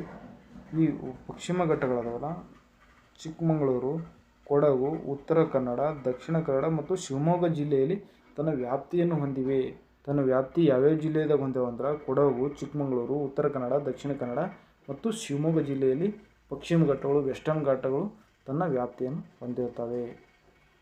ಮುಂದೆ ನೋಡೋಣ. ಮುಖ್ಯಮಂತ್ರಿಗಳ ಒಂದು ಕರ್ನಾಟಕದ ಬಗ್ಗೆ ಮುಖ್ಯಮಂತ್ರಿಗಳ ಬಗ್ಗೆ ಹಲವಾರು ಸಾರಿ ಪ್ರಶ್ನೆಗಳು ಕೇಳುತ್ತಾನೆ. ಏನಪ್ಪ ಅಂದ್ರೆ ಮುಖ್ಯಮಂತ್ರಿಗಳ ಬಗ್ಗೆ ಒಂದು ಏನು ನಮ್ಮ ಪೊಲೀಸ್ ಕಾನ್ಸ್ಟೇಬಲ್ ಪರೀಕ್ಷೆ ಅಥವಾ ಸ್ಪರ್ಧಾತ್ಮಕ ಪರೀಕ್ಷೆಗೆ ಯಾವ ರೀತಿ ಪ್ರಶ್ನೆಗಳು ಬಂದಿರ್ತಾವಲ್ಲ ಅದೇ ರೀತಿ ನಾನು ಅಲ್ಲಿ ಪ್ರಶ್ನೆ ಪತ್ರಿಕೆ ಕಾಪಿ ಪೇಸ್ಟ್ ಮಾಡಿರ್ತೀನಿ ನೋಡಿ. ಕರ್ನಾಟಕದ ಮೊದಲ ಮುಖ್ಯಮಂತ್ರಿ ಯಾರಪ್ಪ ಅಂದ್ರೆ KC ರೆಡ್ಡಿ ಆಗಿರುತ್ತಾರೆ. ಇವರು 1947ರ ಸಮಯದಲ್ಲಿ ಅಂದರೆ ಭಾರತ ಸ್ವತಂತ್ರವಾದ ಸಮಯದಲ್ಲಿ ಏನಪ್ಪ ಅಂದ್ರೆ ಕರ್ನಾಟಕದ ಒಂದು ಮುಖ್ಯಮಂತ್ರಿ ಆಗಿರುತ್ತಾರೆ. ಕರ್ನಾಟಕದ ಅತಿ ಹೆಚ್ಚು ಅಂದರೆ ದೀರ್ಘಾವಧಿ ಸೇವೆ ಸಲ್ಲಿಸಿದ ಒಂದು ಮುಖ್ಯಮಂತ್ರಿ ಯಾರಪ್ಪ ಅಂದ್ರೆ ದೇವರಾಜ್ ಅರಸರು ಆಗಿರುತ್ತಾರೆ. ಇಲ್ಲಿದೆ ನೋಡಿ, ದೇವರಾಜ್ ಅರಸರು ಆಗಿರುತ್ತಾರೆ. ಇದು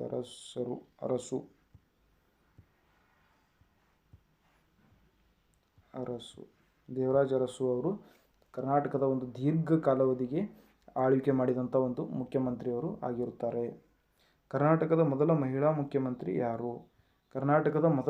ಮುಖ್ಯಮಂತ್ರಿ ಯಾರು ನೋಡಿ ಸ್ನೇಹಿತರೆ ಮತ್ತು ವಿದ್ಯಾರ್ಥಿಗಳೇ, ಕರ್ನಾಟಕದಲ್ಲಿ ಇಲ್ಲಿವರೆಗೂ ಯಾರಿಗೆ ಮಹಿಳೆಯರಿಗೆ ಮುಖ್ಯಮಂತ್ರಿ ಸ್ಥಾನಮಾನಗಳು ಸಿಕ್ಕಿರುವುದಿಲ್ಲ. ಹಾಗಾಗಿ ಕರ್ನಾಟಕದಿಂದ ಯಾರೇ ಮಹಿಳಾ ಮುಖ್ಯಮಂತ್ರಿ ಯಾರೂ ಇರುವುದಿಲ್ಲ. ಮೈಸೂರು ರಾಜ್ಯದಿಂದ ಕರ್ನಾಟಕ ರಾಜ್ಯ ಎಂಬ ಹೆಸರು ಈಗ ನೋಡಿ 1956ರ ರಾಜ್ಯಗಳ ಪುನರ್ ವಿಂಗಡಣಾ ಕಾಯ್ದೆಯ ಪ್ರಕಾರ 14 ರಾಜ್ಯಗಳು 6 ಕೇಂದ್ರಾಡಳಿತ ಪ್ರದೇಶಗಳಾಗಿ ಭಾರತ ದೇಶವನ್ನು ವಿಭಜನೆ ಮಾಡಿದರು ಆಡಳಿತದ ಅನುಕೂಲಕ್ಕಾಗಿ. ಆ ಸಮಯದಲ್ಲಿ ಯಾರಪ್ಪ ಅಂದರೆ KC ರೆಡ್ಡಿ ಅವರು 1947ರಾಗ ಮುಖ್ಯಮಂತ್ರಿ ಆಗಿದ್ದರು. ಅದೇ ಈ ಮೈಸೂರು ರಾಜ್ಯ 1956 ನವೆಂಬರ್ 1ಕ್ಕೆ ಜಾರಿಗೆ ಬಂತು.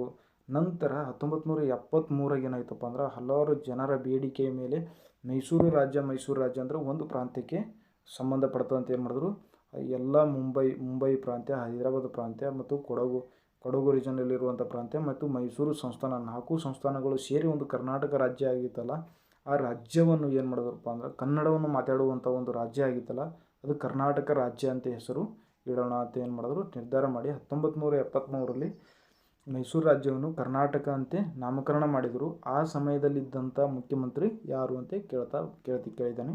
ಅವಾಗ ಡಿ ದೇವರಾಜ ಅರಸರು ಇಲ್ಲಿದೆ ನೋಡಿ, ಡಿ ದೇವರಾಜ ಅರಸರು ಆ ಸಮಯದಲ್ಲಿ ಕರ್ನಾಟಕದ ಮುಖ್ಯಮಂತ್ರಿ ಆಗಿರುತ್ತಾರೆ.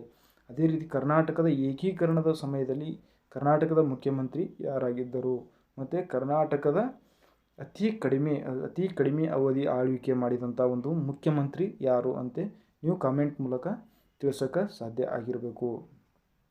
ನೋಡಿ, ಇದು ಬಹಳ ಇಂಪಾರ್ಟೆಂಟ್. ಕರ್ನಾಟಕದ ಅತಿ ಕಿರಿಯ ವಯಸ್ಸಿನ ಮುಖ್ಯಮಂತ್ರಿ ಯಾರು ಅಂದ್ರೆ ಎಚ್ ಡಿ ಕುಮಾರಸ್ವಾಮಿಯವರ ಮಗ ಎಚ್ ಡಿ ಕುಮಾರಸ್ವಾಮಿಯವರು ಜನತಾದಳ ಪಕ್ಷದಿಂದ ಏನಪ್ಪ ಅಂದ್ರೆ ಒಂದು ಕರ್ನಾಟಕ ರಾಜ್ಯದ ಒಂದು ಮುಖ್ಯಮಂತ್ರಿ ಸ್ಥಾನವನ್ನು ವಹಿಸ್ಕೊಂಡ್ರು.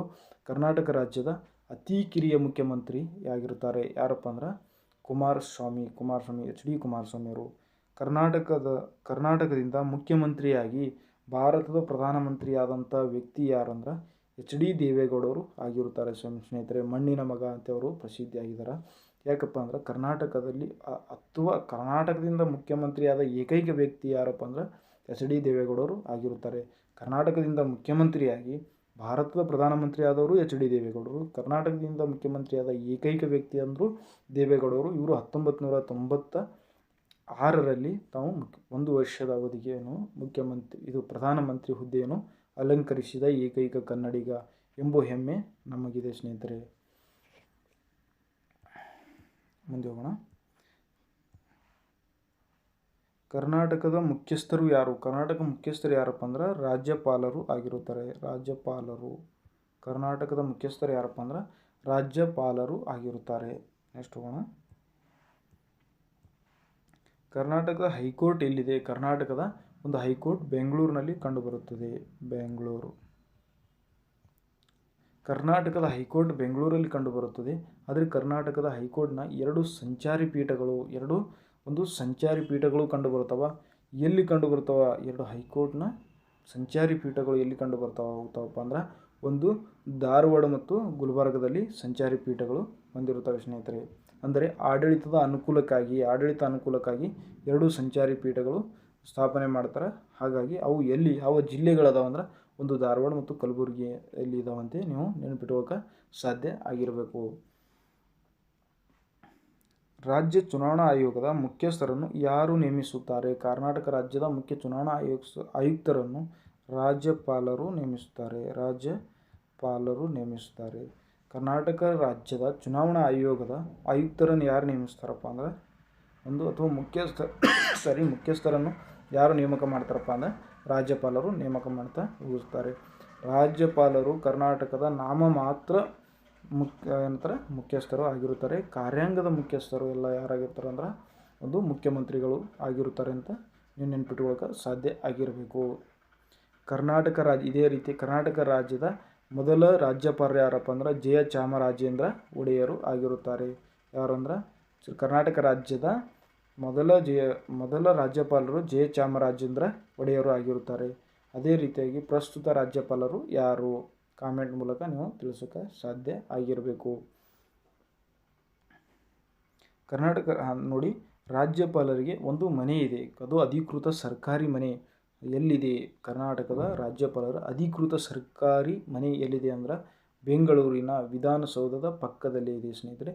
ರಾಜಭವನ ಅಂತಿದೆ. ಅದು ಏನಂದ್ರೆ ಕರ್ನಾಟಕದ ರಾಜ್ಯಪಾಲರ ಒಂದು ಅಧಿಕೃತ ನಿವಾಸ, ಸರ್ಕಾರಿ ನಿವಾಸ ಆಗಿರುತ್ತದೆ. ಇಲ್ಲಿದೆ ನೋಡಿ, ರಾಜಭವನ ಇರುವುದು ಎಲ್ಲಪ್ಪ ಅಂದ್ರೆ ಬೆಂಗಳೂರು. ರಾಜ್ಯ ಸರ್ಕಾರದ ಒಂದು ಬಜೆಟನ್ನು ಮಂಡಿಸುವವರು ಯಾರಪ್ಪ ಅಂದ್ರೆ ಸಾಮಾನ್ಯವಾಗಿ ಹಣಕಾಸು ಅಧಿಕಾರಿಗಳು. ಯಾವುದೇ ಒಂದು ರಾಜ್ಯದಲ್ಲಿ ದೇಶದಲ್ಲಿ ಹಣಕಾಸು ಸಚಿವರು ಒಂದು ಬಜೆಟನ್ನು ಮಂಡಿಸ್ತಾ ಹೋಗ್ತಾರೆ. ಕರ್ನಾಟಕದ ರಾಜ್ಯದ ಬಜೆಟನ್ನು ಮಂಡಿಸ್ತಾ ಇರೋರು ಸಿದ್ದರಾಮಯ್ಯವರು ಮಂಡಿಸ್ತಾ ಇದ್ದಾರೆ. ಯಾಕಪ್ಪ ಅಂದ್ರೆ ಅವರು ಕರ್ನಾಟಕದ ಮುಖ್ಯಮಂತ್ರಿ ಜೊತೆಗೆ ಹಣಕಾಸು ಖಾತೆಯನ್ನು ಯಾರಿಗೂ ಹಂಚಿಕೆ ಮಾಡಿದಿಲ್ಲ. ತಮ್ಮ ಹತ್ರ ಹಣಕಾಸು ಖಾತೆಯನ್ನು ಇಟ್ಕೊಂಡಿದ್ದರಿಂದ ಹಣಕಾಸು ಬಜೆಟನ್ನು ಮಂಡಿಸುವವರು ಸಿದ್ದರಾಮಯ್ಯವರು ಇತ್ತೀಚಿನ ಒಂದು ಬಜೆಟನ್ನು ಮಂಡಿಸಿದರು. ಅಂದರೆ ಬಜೆಟನ್ನು ಮಂಡಿಸುವವರು ಯಾರಪ್ಪ ಅಂದರೆ ಒಂದು ಹಣಕಾಸು ಸಚಿವರು ಆಗಿರ್ತಾರೆ ಅಂತ ನೀವು ನೆನಪಿಟ್ಕೊಳ್ಳೋಕೆ ಸಾಧ್ಯ ಆಗಿರಬೇಕು.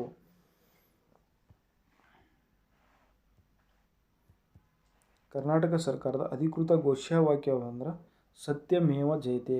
ಕರ್ನಾಟಕ ಸರ್ಕಾರದ ಒಂದು ಅಧಿಕೃತ ಘೋಷವಾಕ್ಯ ಯಾವುದಪ್ಪ ಅಂದ್ರೆ ಸತ್ಯಮೇವ ಜಯತೆ ಆಗಿರುತ್ತದೆ.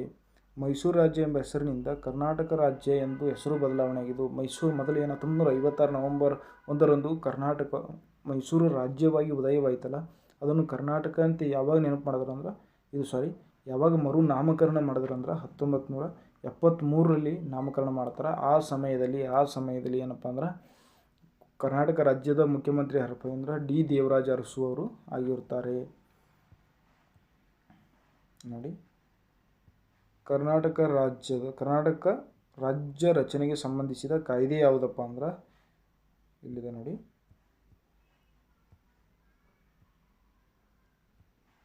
ರಾಜ್ಯ ಪುನರ್ರಚನಾ ಕಾಯ್ದೆ 1956 ಆಗಿರುತ್ತದೆ. ರಾಜ್ಯ ಪುನರ್ರಚನಾ ಕಾಯ್ದೆ ಸ್ಟೇಟ್ ರಿಆರ್ಗನೈಜೇಷನ್ ಆ್ಯಕ್ಟ್ ಪ್ರಕಾರ 1956 ಪ್ರಕಾರ ಏನಂದ್ರೆ ಕರ್ನಾಟಕ ರಾಜ್ಯವು ಉದಯವಾಯಿತು. ನೋಡಿ, ಕರ್ನಾಟಕ ರಾಜ್ಯದ ಪ್ರಥಮ ರಾಜ್ಯಪಾಲರು ಯಾರಪ್ಪ ಅಂದ್ರೆ ಜಯಚಾಮರಾಜೇಂದ್ರ ಒಡೆಯರು ಆಗಿರುತ್ತಾರೆ. ಕರ್ನಾಟಕ ರಾಜ್ಯದ ಹೈಕೋರ್ಟ್ನ ಉಪಶಾಖೆಗಳು ಹೇಳ್ದಲ್ಲ, ಧಾರವಾಡ ಮತ್ತು ಸಂಚಾರಿ ಪೀಠಗಳಲ್ಲಪ್ಪ ಅಂದ್ರೆ ಧಾರವಾಡ ಮತ್ತು ಕಲಬುರಗಿಯಲ್ಲಿ ಆಗಿರುತ್ತವೆ. ಮುಂದೆ ಹೋಗೋಣ. ರಾಜ್ಯದ ರಾಜ್ಯದ ಕಾರ್ಯನಿರ್ವಹಣಾ ಶಾಖೆಯ ಮುಖ್ಯಸ್ಥರು ಯಾರಪ್ಪ ಅಂದ್ರೆ ಮುಖ್ಯಮಂತ್ರಿ ಆಗಿರುತ್ತಾರೆ. ಪ್ರಸ್ತುತ ಮುಖ್ಯಮಂತ್ರಿ ಸಿದ್ದರಾಮಯ್ಯನವರಾಗಿರ್ತಾರೆ. ಅವರು ಕರ್ನಾಟಕ ರಾಜ್ಯದ ಕಾರ್ಯನಿರ್ವಹಣಾ ಶಾಖೆಯ ಮುಖ್ಯಸ್ಥರು ಆಗಿರುತ್ತಾರೆ.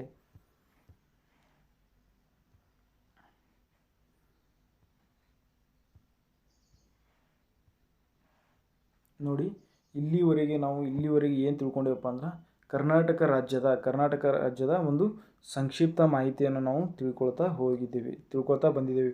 ನೆಕ್ಸ್ಟ್ ಯಾವ ಜಿಲ್ಲೆಗಳ ಬಗ್ಗೆ ಅಧ್ಯಯನ ಮಾಡ್ತಾ ಹೋಗೋಣಪ್ಪ ಅಂದ್ರೆ ಮುಂದೆ ಉತ್ತರದಿಂದ ದಕ್ಷಿಣಕ್ಕೆ ಪ್ರತಿಯೊಂದು ಜಿಲ್ಲೆಗಳ ಬಗ್ಗೆ ಸಂಕ್ಷಿಪ್ತವಾಗಿ ಮಾಹಿತಿ ತಿಳಿಸ್ಕೊಡ್ತಾ ಹೋಗ್ತೀನಿ. ನೀವು ಏನು ಮಾಡಬೇಕಪ್ಪ ಅಂದ್ರೆ ಇಲ್ಲಿವರೆಗೂ ಏನು ನೋಡಿದ್ರಲ್ಲ ಅಥವಾ ಏನು ತರಗತಿಯಲ್ಲಿ ಅವು ಸ್ಲೈಡ್ ಮೇಲೆ ಇರುವಂಥವು ಅಥವಾ ನಾನು ಕೆಲವೊಂದು ಸ್ಲೈಡ್ ಮೇಲೆ ಇಲ್ಲಾರದೆ ಕೆಲವು ಬಾಯಿಯಲ್ಲಿ ಈಗ ನಾನು ಹೇಳ್ತಾ ಹೋಗಿರ್ತೀನಲ್ಲ, ಅವನು ನೀವೇನು ಮಾಡಬೇಕಪ್ಪ ಅಂದ್ರೆ ನೋಟ್ಸಲ್ಲಿ ಬರೆದಿಟ್ಕೊಳ್ಳೋಕೆ ಸಾಧ್ಯ ಆಗಿರಬೇಕು. ನಾನು ಹೇಳ್ದೆ ಅತ್ಯಂತ ಹೆಚ್ಚು ಸಾಕ್ಷರತೆ ಹೊಂದಿರುವ ಜಿಲ್ಲೆ ದಕ್ಷಿಣ ಕನ್ನಡ ಅಂತ ಹೇಳ್ದೆ. ಅತ್ಯಂತ ಹೆಚ್ಚು ಸಾಕ್ಷರತೆಯನ್ನು ಹೊಂದಿರುವಂಥ ಒಂದು ರಾಜ್ಯ ಯಾವುದಪ್ಪ ಅಂದ್ರೆ ಕೇರಳ ಅಂತ ಹೇಳ್ದಲ್ಲ, ಆವಾಗ ನೀವು ಅವು ಪ್ರತಿಯೊಂದನ್ನು ನೋಟ್ಸಲ್ಲಿ ಬರೆದಿಟ್ಕೊಳ್ಳೋಕೆ ಸಾಧ್ಯ ಆಗಿರಬೇಕು. ಯಾಕಂದರೆ ಪರೀಕ್ಷೆ ಹತ್ತಿರ ಬಂದಾಗ ನೀವು ಪ್ರತಿದಿನ ಮತ್ತು ವಾಪಸ್ ಬರೀ ಯೂಟ್ಯೂಬ್ದಲ್ಲಿ ಕ್ಲಾಸ್ ನೋಡ್ತಾ ಹೋಗೋದು ಅದು ನಿಮ್ಮ ಸಮಯವನ್ನು ವ್ಯರ್ಥ ಮಾಡ್ತಾ ಹೋಗ್ತದೆ ಸ್ನೇಹಿತರೆ.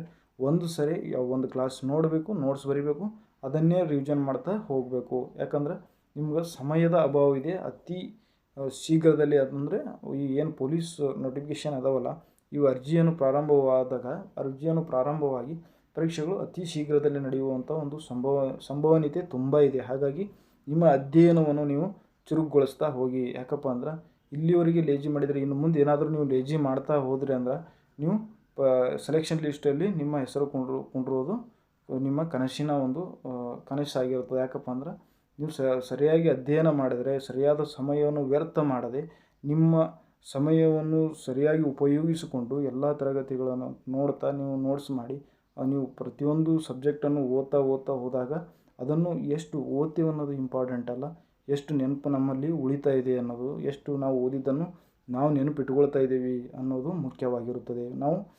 ನೀವು ಪರೀಕ್ಷೆಯಲ್ಲಿ ನೀವು ಎಷ್ಟು ಮಾರ್ಕ್ಸ್ ತೊಗೊಂಡ್ರಿ ಅನ್ನೋದು ಇಂಪಾರ್ಟೆಂಟ್ ಅಲ್ಲ, ನೀವು ಪರೀಕ್ಷೆಯಲ್ಲಿ ಸೆಲೆಕ್ಷನ್ ಲಿಸ್ಟಲ್ಲಿ ನಿಮ್ಮ ಹೆಸರು ಇಲ್ಲ ಅನ್ನೋದು ತುಂಬ ಇಂಪಾರ್ಟೆಂಟ್ ಆಗಿರುತ್ತದೆ ಸ್ನೇಹಿತರೆ. ಯಾಕಪ್ಪ ಅಂದ್ರೆ ನೀವು ಕಾಸ್ಟಲ್ಲೇ ಕೊನೆಯಲ್ಲೇ ಕೂತ್ಕೊಳ್ಳಿ, ನಿಮಗೂ ಒಂದೇ ಸಂಬಳ, 1ನೇ ರ್ಯಾಂಕ್ ತೊಗೊಂಡವನಿಗೂ ಒಂದೇ ಸಂಬಳ ಆಗಿರ್ತದೆ. ಹಾಗಾಗಿ ನಾವು ಎಲ್ಲೇ ಕೂತ್ಕೊಳ್ಳಿ, ಒಟ್ಟು ನಮ್ಮದು ಕಾಸ್ಟ್ನಲ್ಲೇ ಕೂತ್ಕೊಳ್ಳಿ, ಜನರಲಲ್ಲೇ ಕೂತ್ಕೊಳ್ಳಿ, ಯಾವುದೇ ಜನರಲಲ್ಲಿ ಕೊಂಡಿರಲಿ ಅಥವಾ ಕಾಸ್ಟಲ್ಲೇ ಕೊಂಡಿರಲಿ, ಒಟ್ಟು ಲಿಸ್ಟಲ್ಲಿ ನಮ್ಮ ಹೆಸರು ಬರೋಕ್ಕೆ ಸಾಧ್ಯ ಆಗಿರಬೇಕು. ಆ ರೀತಿ ಅಧ್ಯಯನ ಮಾಡ್ತಾ ಹೋಗಿ. ಯಾಕಪ್ಪ ಅಂದ್ರೆ ನೀವು ಇಲ್ಲಿವರೆಗೂ ಓದಿದ್ದೇ ಒಂದು, ಇನ್ನು ಮುಂದೆ ಯಾವಾಗಲೂ ಯಾವಾಗಲೂ ಒಂದು ನೋಟಿಫಿಕೇಷನ್ ಅದು ಏನಾದರೂ ಅರ್ಜಿ ಪ್ರಾರಂಭ ಆದಂಥ ಟೆನ್ಷನ್ ಶುರುವಾಗಿಬಿಡ್ತದೆ ಸ್ನೇಹಿತರೆ. ಎಲ್ಲಿ ಅರ್ಜಿ ಹಾಕಬೇಕು, ಯಾವ ಜಿಲ್ಲೆಗೆ ಅರ್ಜಿ ಹಾಕಬೇಕು ಮತ್ತು ಯಾವ ಜಿಲ್ಲೆ ಹಿಂದಿನ ಒಂದು ಅಧಿಸೂಚನೆಯಲ್ಲಿ ಯಾವ ಜಿಲ್ಲೆಯಲ್ಲಿ ಅತಿ ಕಡಿಮೆ ನಿಂತಿದೆ ಮತ್ತು ಅತಿ ಹೆಚ್ಚು ನಿಂತಿದೆ, ಇವೆಲ್ಲ ಟೆನ್ಷನ್. ಎಲ್ಲಿ ಹಾಕಲಿ, ಎಲ್ಲಿ ಬಿಡಲಿ, ಒಂದು ಅಪ್ಲಿಕೇಶನ್ ಹಾಕಲಿ ಅಥವಾ 2 ಅಪ್ಲಿಕೇಶನ್ ಹಾಕಲಿ, ಎಲ್ಲ ಗೊಂದಲಗಳು ಎಲ್ಲ ವಿದ್ಯಾರ್ಥಿಗಳಲ್ಲಿ ಸರ್ವೇ ಸಾಮಾನ್ಯ. ನಾವು ಪರೀಕ್ಷೆ ಬರೆಯುವಾಗೂ ಇದೇ ರೀತಿ ಗೊಂದಲಗಳಾಗ್ತಿದ್ದವು. ಅಂದರೆ ಎಲ್ಲಿ ಪರೀಕ್ಷೆ ಬರೀಬೇಕು ಮತ್ತು ಯಾವ ಈ ಜಿಲ್ಲೆಗೆ ಹಾಕಬೇಕು ಮತ್ತು ಯಾವ ಡಾಕ್ಯುಮೆಂಟ್ಸ್ಗಳನ್ನು ಇಟ್ಕೋಬೇಕು ಮತ್ತು ಈ ಹೊಸದಾಗಿ ಏನು ಈ ಸ್ಪರ್ಧಾತ್ಮಕ ಪರೀಕ್ಷೆಗೆ ನೀವು ಬಂದಿರ್ತೀರಲ್ಲ ಹೊಸ ವಿದ್ಯಾರ್ಥಿಗಳಿಗೆ, ಈ ಏನು ದೈಹಿಕ ಪರೀಕ್ಷೆಗಳು ಏನಿರ್ತಾವೆ, ವೈದ್ಯಕೀಯ ಪರೀಕ್ಷೆಗಳು ಏನಿರ್ತಾವೆ, ನಮ್ಮ ಹತ್ರ ಯಾವ ದಾಖಲಾತಿಗಳನ್ನು ಇಟ್ಕೋಬೇಕು ಅನ್ನೋದೇ ತಿಳಿದಿರಲ್ಲ. ಹಾಗಾಗಿ ನಿಮಗೆ ಏನೇ ಒಂದು ಪೊಲೀಸ್ ಇಲಾಖೆ ಬಗ್ಗೆ ಗೊಂದಲಗಳಿದ್ದರೆ ದಯವಿಟ್ಟು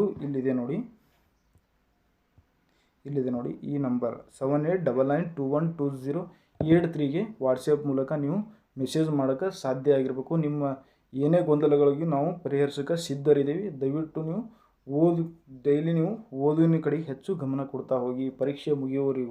ಪರೀಕ್ಷೆ ಮುಗಿದ ನಂತರ ಎಲ್ಲನೂ ಸಿಗ್ತಾ ಹೋಗ್ತದೆ ಸ್ನೇಹಿತರೆ. ಈಗ ದೀಪಾವಳಿ ಬಂತೋತೆ, ನೀವು ಬರೀ ದೀಪಾವಳಿ ಹಬ್ಬನೇ ಮಾಡ್ತಾ ಹೋದರೆ ನಿಮ್ಮ ಜೀವನದಲ್ಲಿ ನಿಜವಾದ ಹಬ್ಬ ಮಾಡೋಕ್ಕೆ ಆಗೋದಿಲ್ಲ. ಹಾಗಾಗಿ ನೀವು ಈ ಪರೀಕ್ಷೆ ಒಂದು ಪಾಸು ಆಗುವವರೆಗೆ ಯಾವುದೇ ಒಂದು ಹುದ್ದೆಯಲ್ಲಿ ನಿಮ್ಮ ಸೆಲೆಕ್ಷನ್ ಲಿಸ್ಟಲ್ಲಿ ಹೆಸರು ಕುಂಡ್ರುವವರೆಗೂ ಅಧ್ಯಯನ ಬಿಟ್ಟರೆ ಬೇರೆ ಒಂದು ಆಲೋಚನೆಯೇ ಬರಬಾರ್ದು. ಹಲವಾರು ಓದುವ ಸಮಯದಲ್ಲಿ ನಕಾರಾತ್ಮಕ ಆಲೋಚನೆಗಳು ಬರುವುದು ಎಲ್ಲರಿಗೂ ಸರ್ವೇ ಸಾಮಾನ್ಯ. ಅದನ್ನು ನಾವು ಅದನ್ನು ಬಿಟ್ಟು ಸಕಾರಾತ್ಮಕ ಕಡೆ ನಾವು ಏನಾದರೂ ನಾವು ಆಲೋಚನೆಗಳು ಮಾಡ್ತಾ ಹೋದ್ವಿ ಅಂದರೆ ನಾವು ಸೆಲೆಕ್ಷನ್ ಹೋಗ್ತೀವಿ, ನಮ್ಮ ಜೀವನನೂ ಚೆನ್ನಾಗಿ ರೂಪಿಸ್ಕೊಳ್ಳೋಕೆ ಸಾಧ್ಯ ಆಗಿರುತ್ತದೆ ಸ್ನೇಹಿತರೆ. ಅದೇ ರೀತಿ ನೀವು ಏನಾದರೂ ಈ ಕ್ಲಾಸಿಂದು ಅಥವಾ ನೀವು GK ಪ್ರಶ್ನೆಗಳಾಗಲಿ ಅಧಿಸೂಚನೆಗಳ ಬಗ್ಗೆ ಮಾಹಿತಿ ಏನಾದರೂ ಬೇಕಾದ್ರೆ ಒಂದು ಇಲ್ಲಿದೆ ನೋಡಿ, target KSP study group. Target KSP study group ಅಂತ ನಾವೇ ಕ್ರಿಯೇಟ್ ಮಾಡಿದ್ದೇವೆ ಸ್ನೇಹಿತರೆ. ಈ ವಿಡಿಯೋ ಕೆಳಗೆ ಡಿಸ್ಕ್ರಿಪ್ಷನ್ದಲ್ಲಿ ನಾವು ಲಿಂಕ್ ಕೊಟ್ಟಿದ್ದೇವೆ. ನಿಮಗೆ ಏನಾದರೂ ಅವಶ್ಯಕತೆ ಇದ್ದರೆ, ನೀವೇನಾದರೂ ಮಾಹಿತಿಗಳನ್ನು ಬೇಕು ಅಂದಲ್ಲಿ ಈ ಗ್ರೂಪಿಗೆ ನೀವು ಜಾಯಿನ್ ಆಗಲಿಕ್ಕೆ ಸಾಧ್ಯ ಆಗಿರಬೇಕು. ಇನ್ನೊಂದಿದೆ ನೋಡಿ, ಒಂದು ಟೆಲಿಗ್ರಾಮ್ ಗ್ರೂಪ್ ಇದೆ, ಟಾರ್ಗೆಟ್ KSP ಸ್ಟಡಿ ಗ್ರೂಪ್ ಅಂತಿದೆ. ಇದಕ್ಕೆ ನೀವು ಜಾಯಿನ್ ಆಗಲಿಕ್ಕೆ ಸಾಧ್ಯ ಆಗಿರಬೇಕು. ಇಲ್ಲಿವರೆಗೆ ತರಗತಿಯನ್ನು ವೀಕ್ಷಿಸಿದ ನನ್ನ ಎಲ್ಲ ವಿದ್ಯಾರ್ಥಿಗಳಿಗೆ ಧನ್ಯವಾದಗಳು.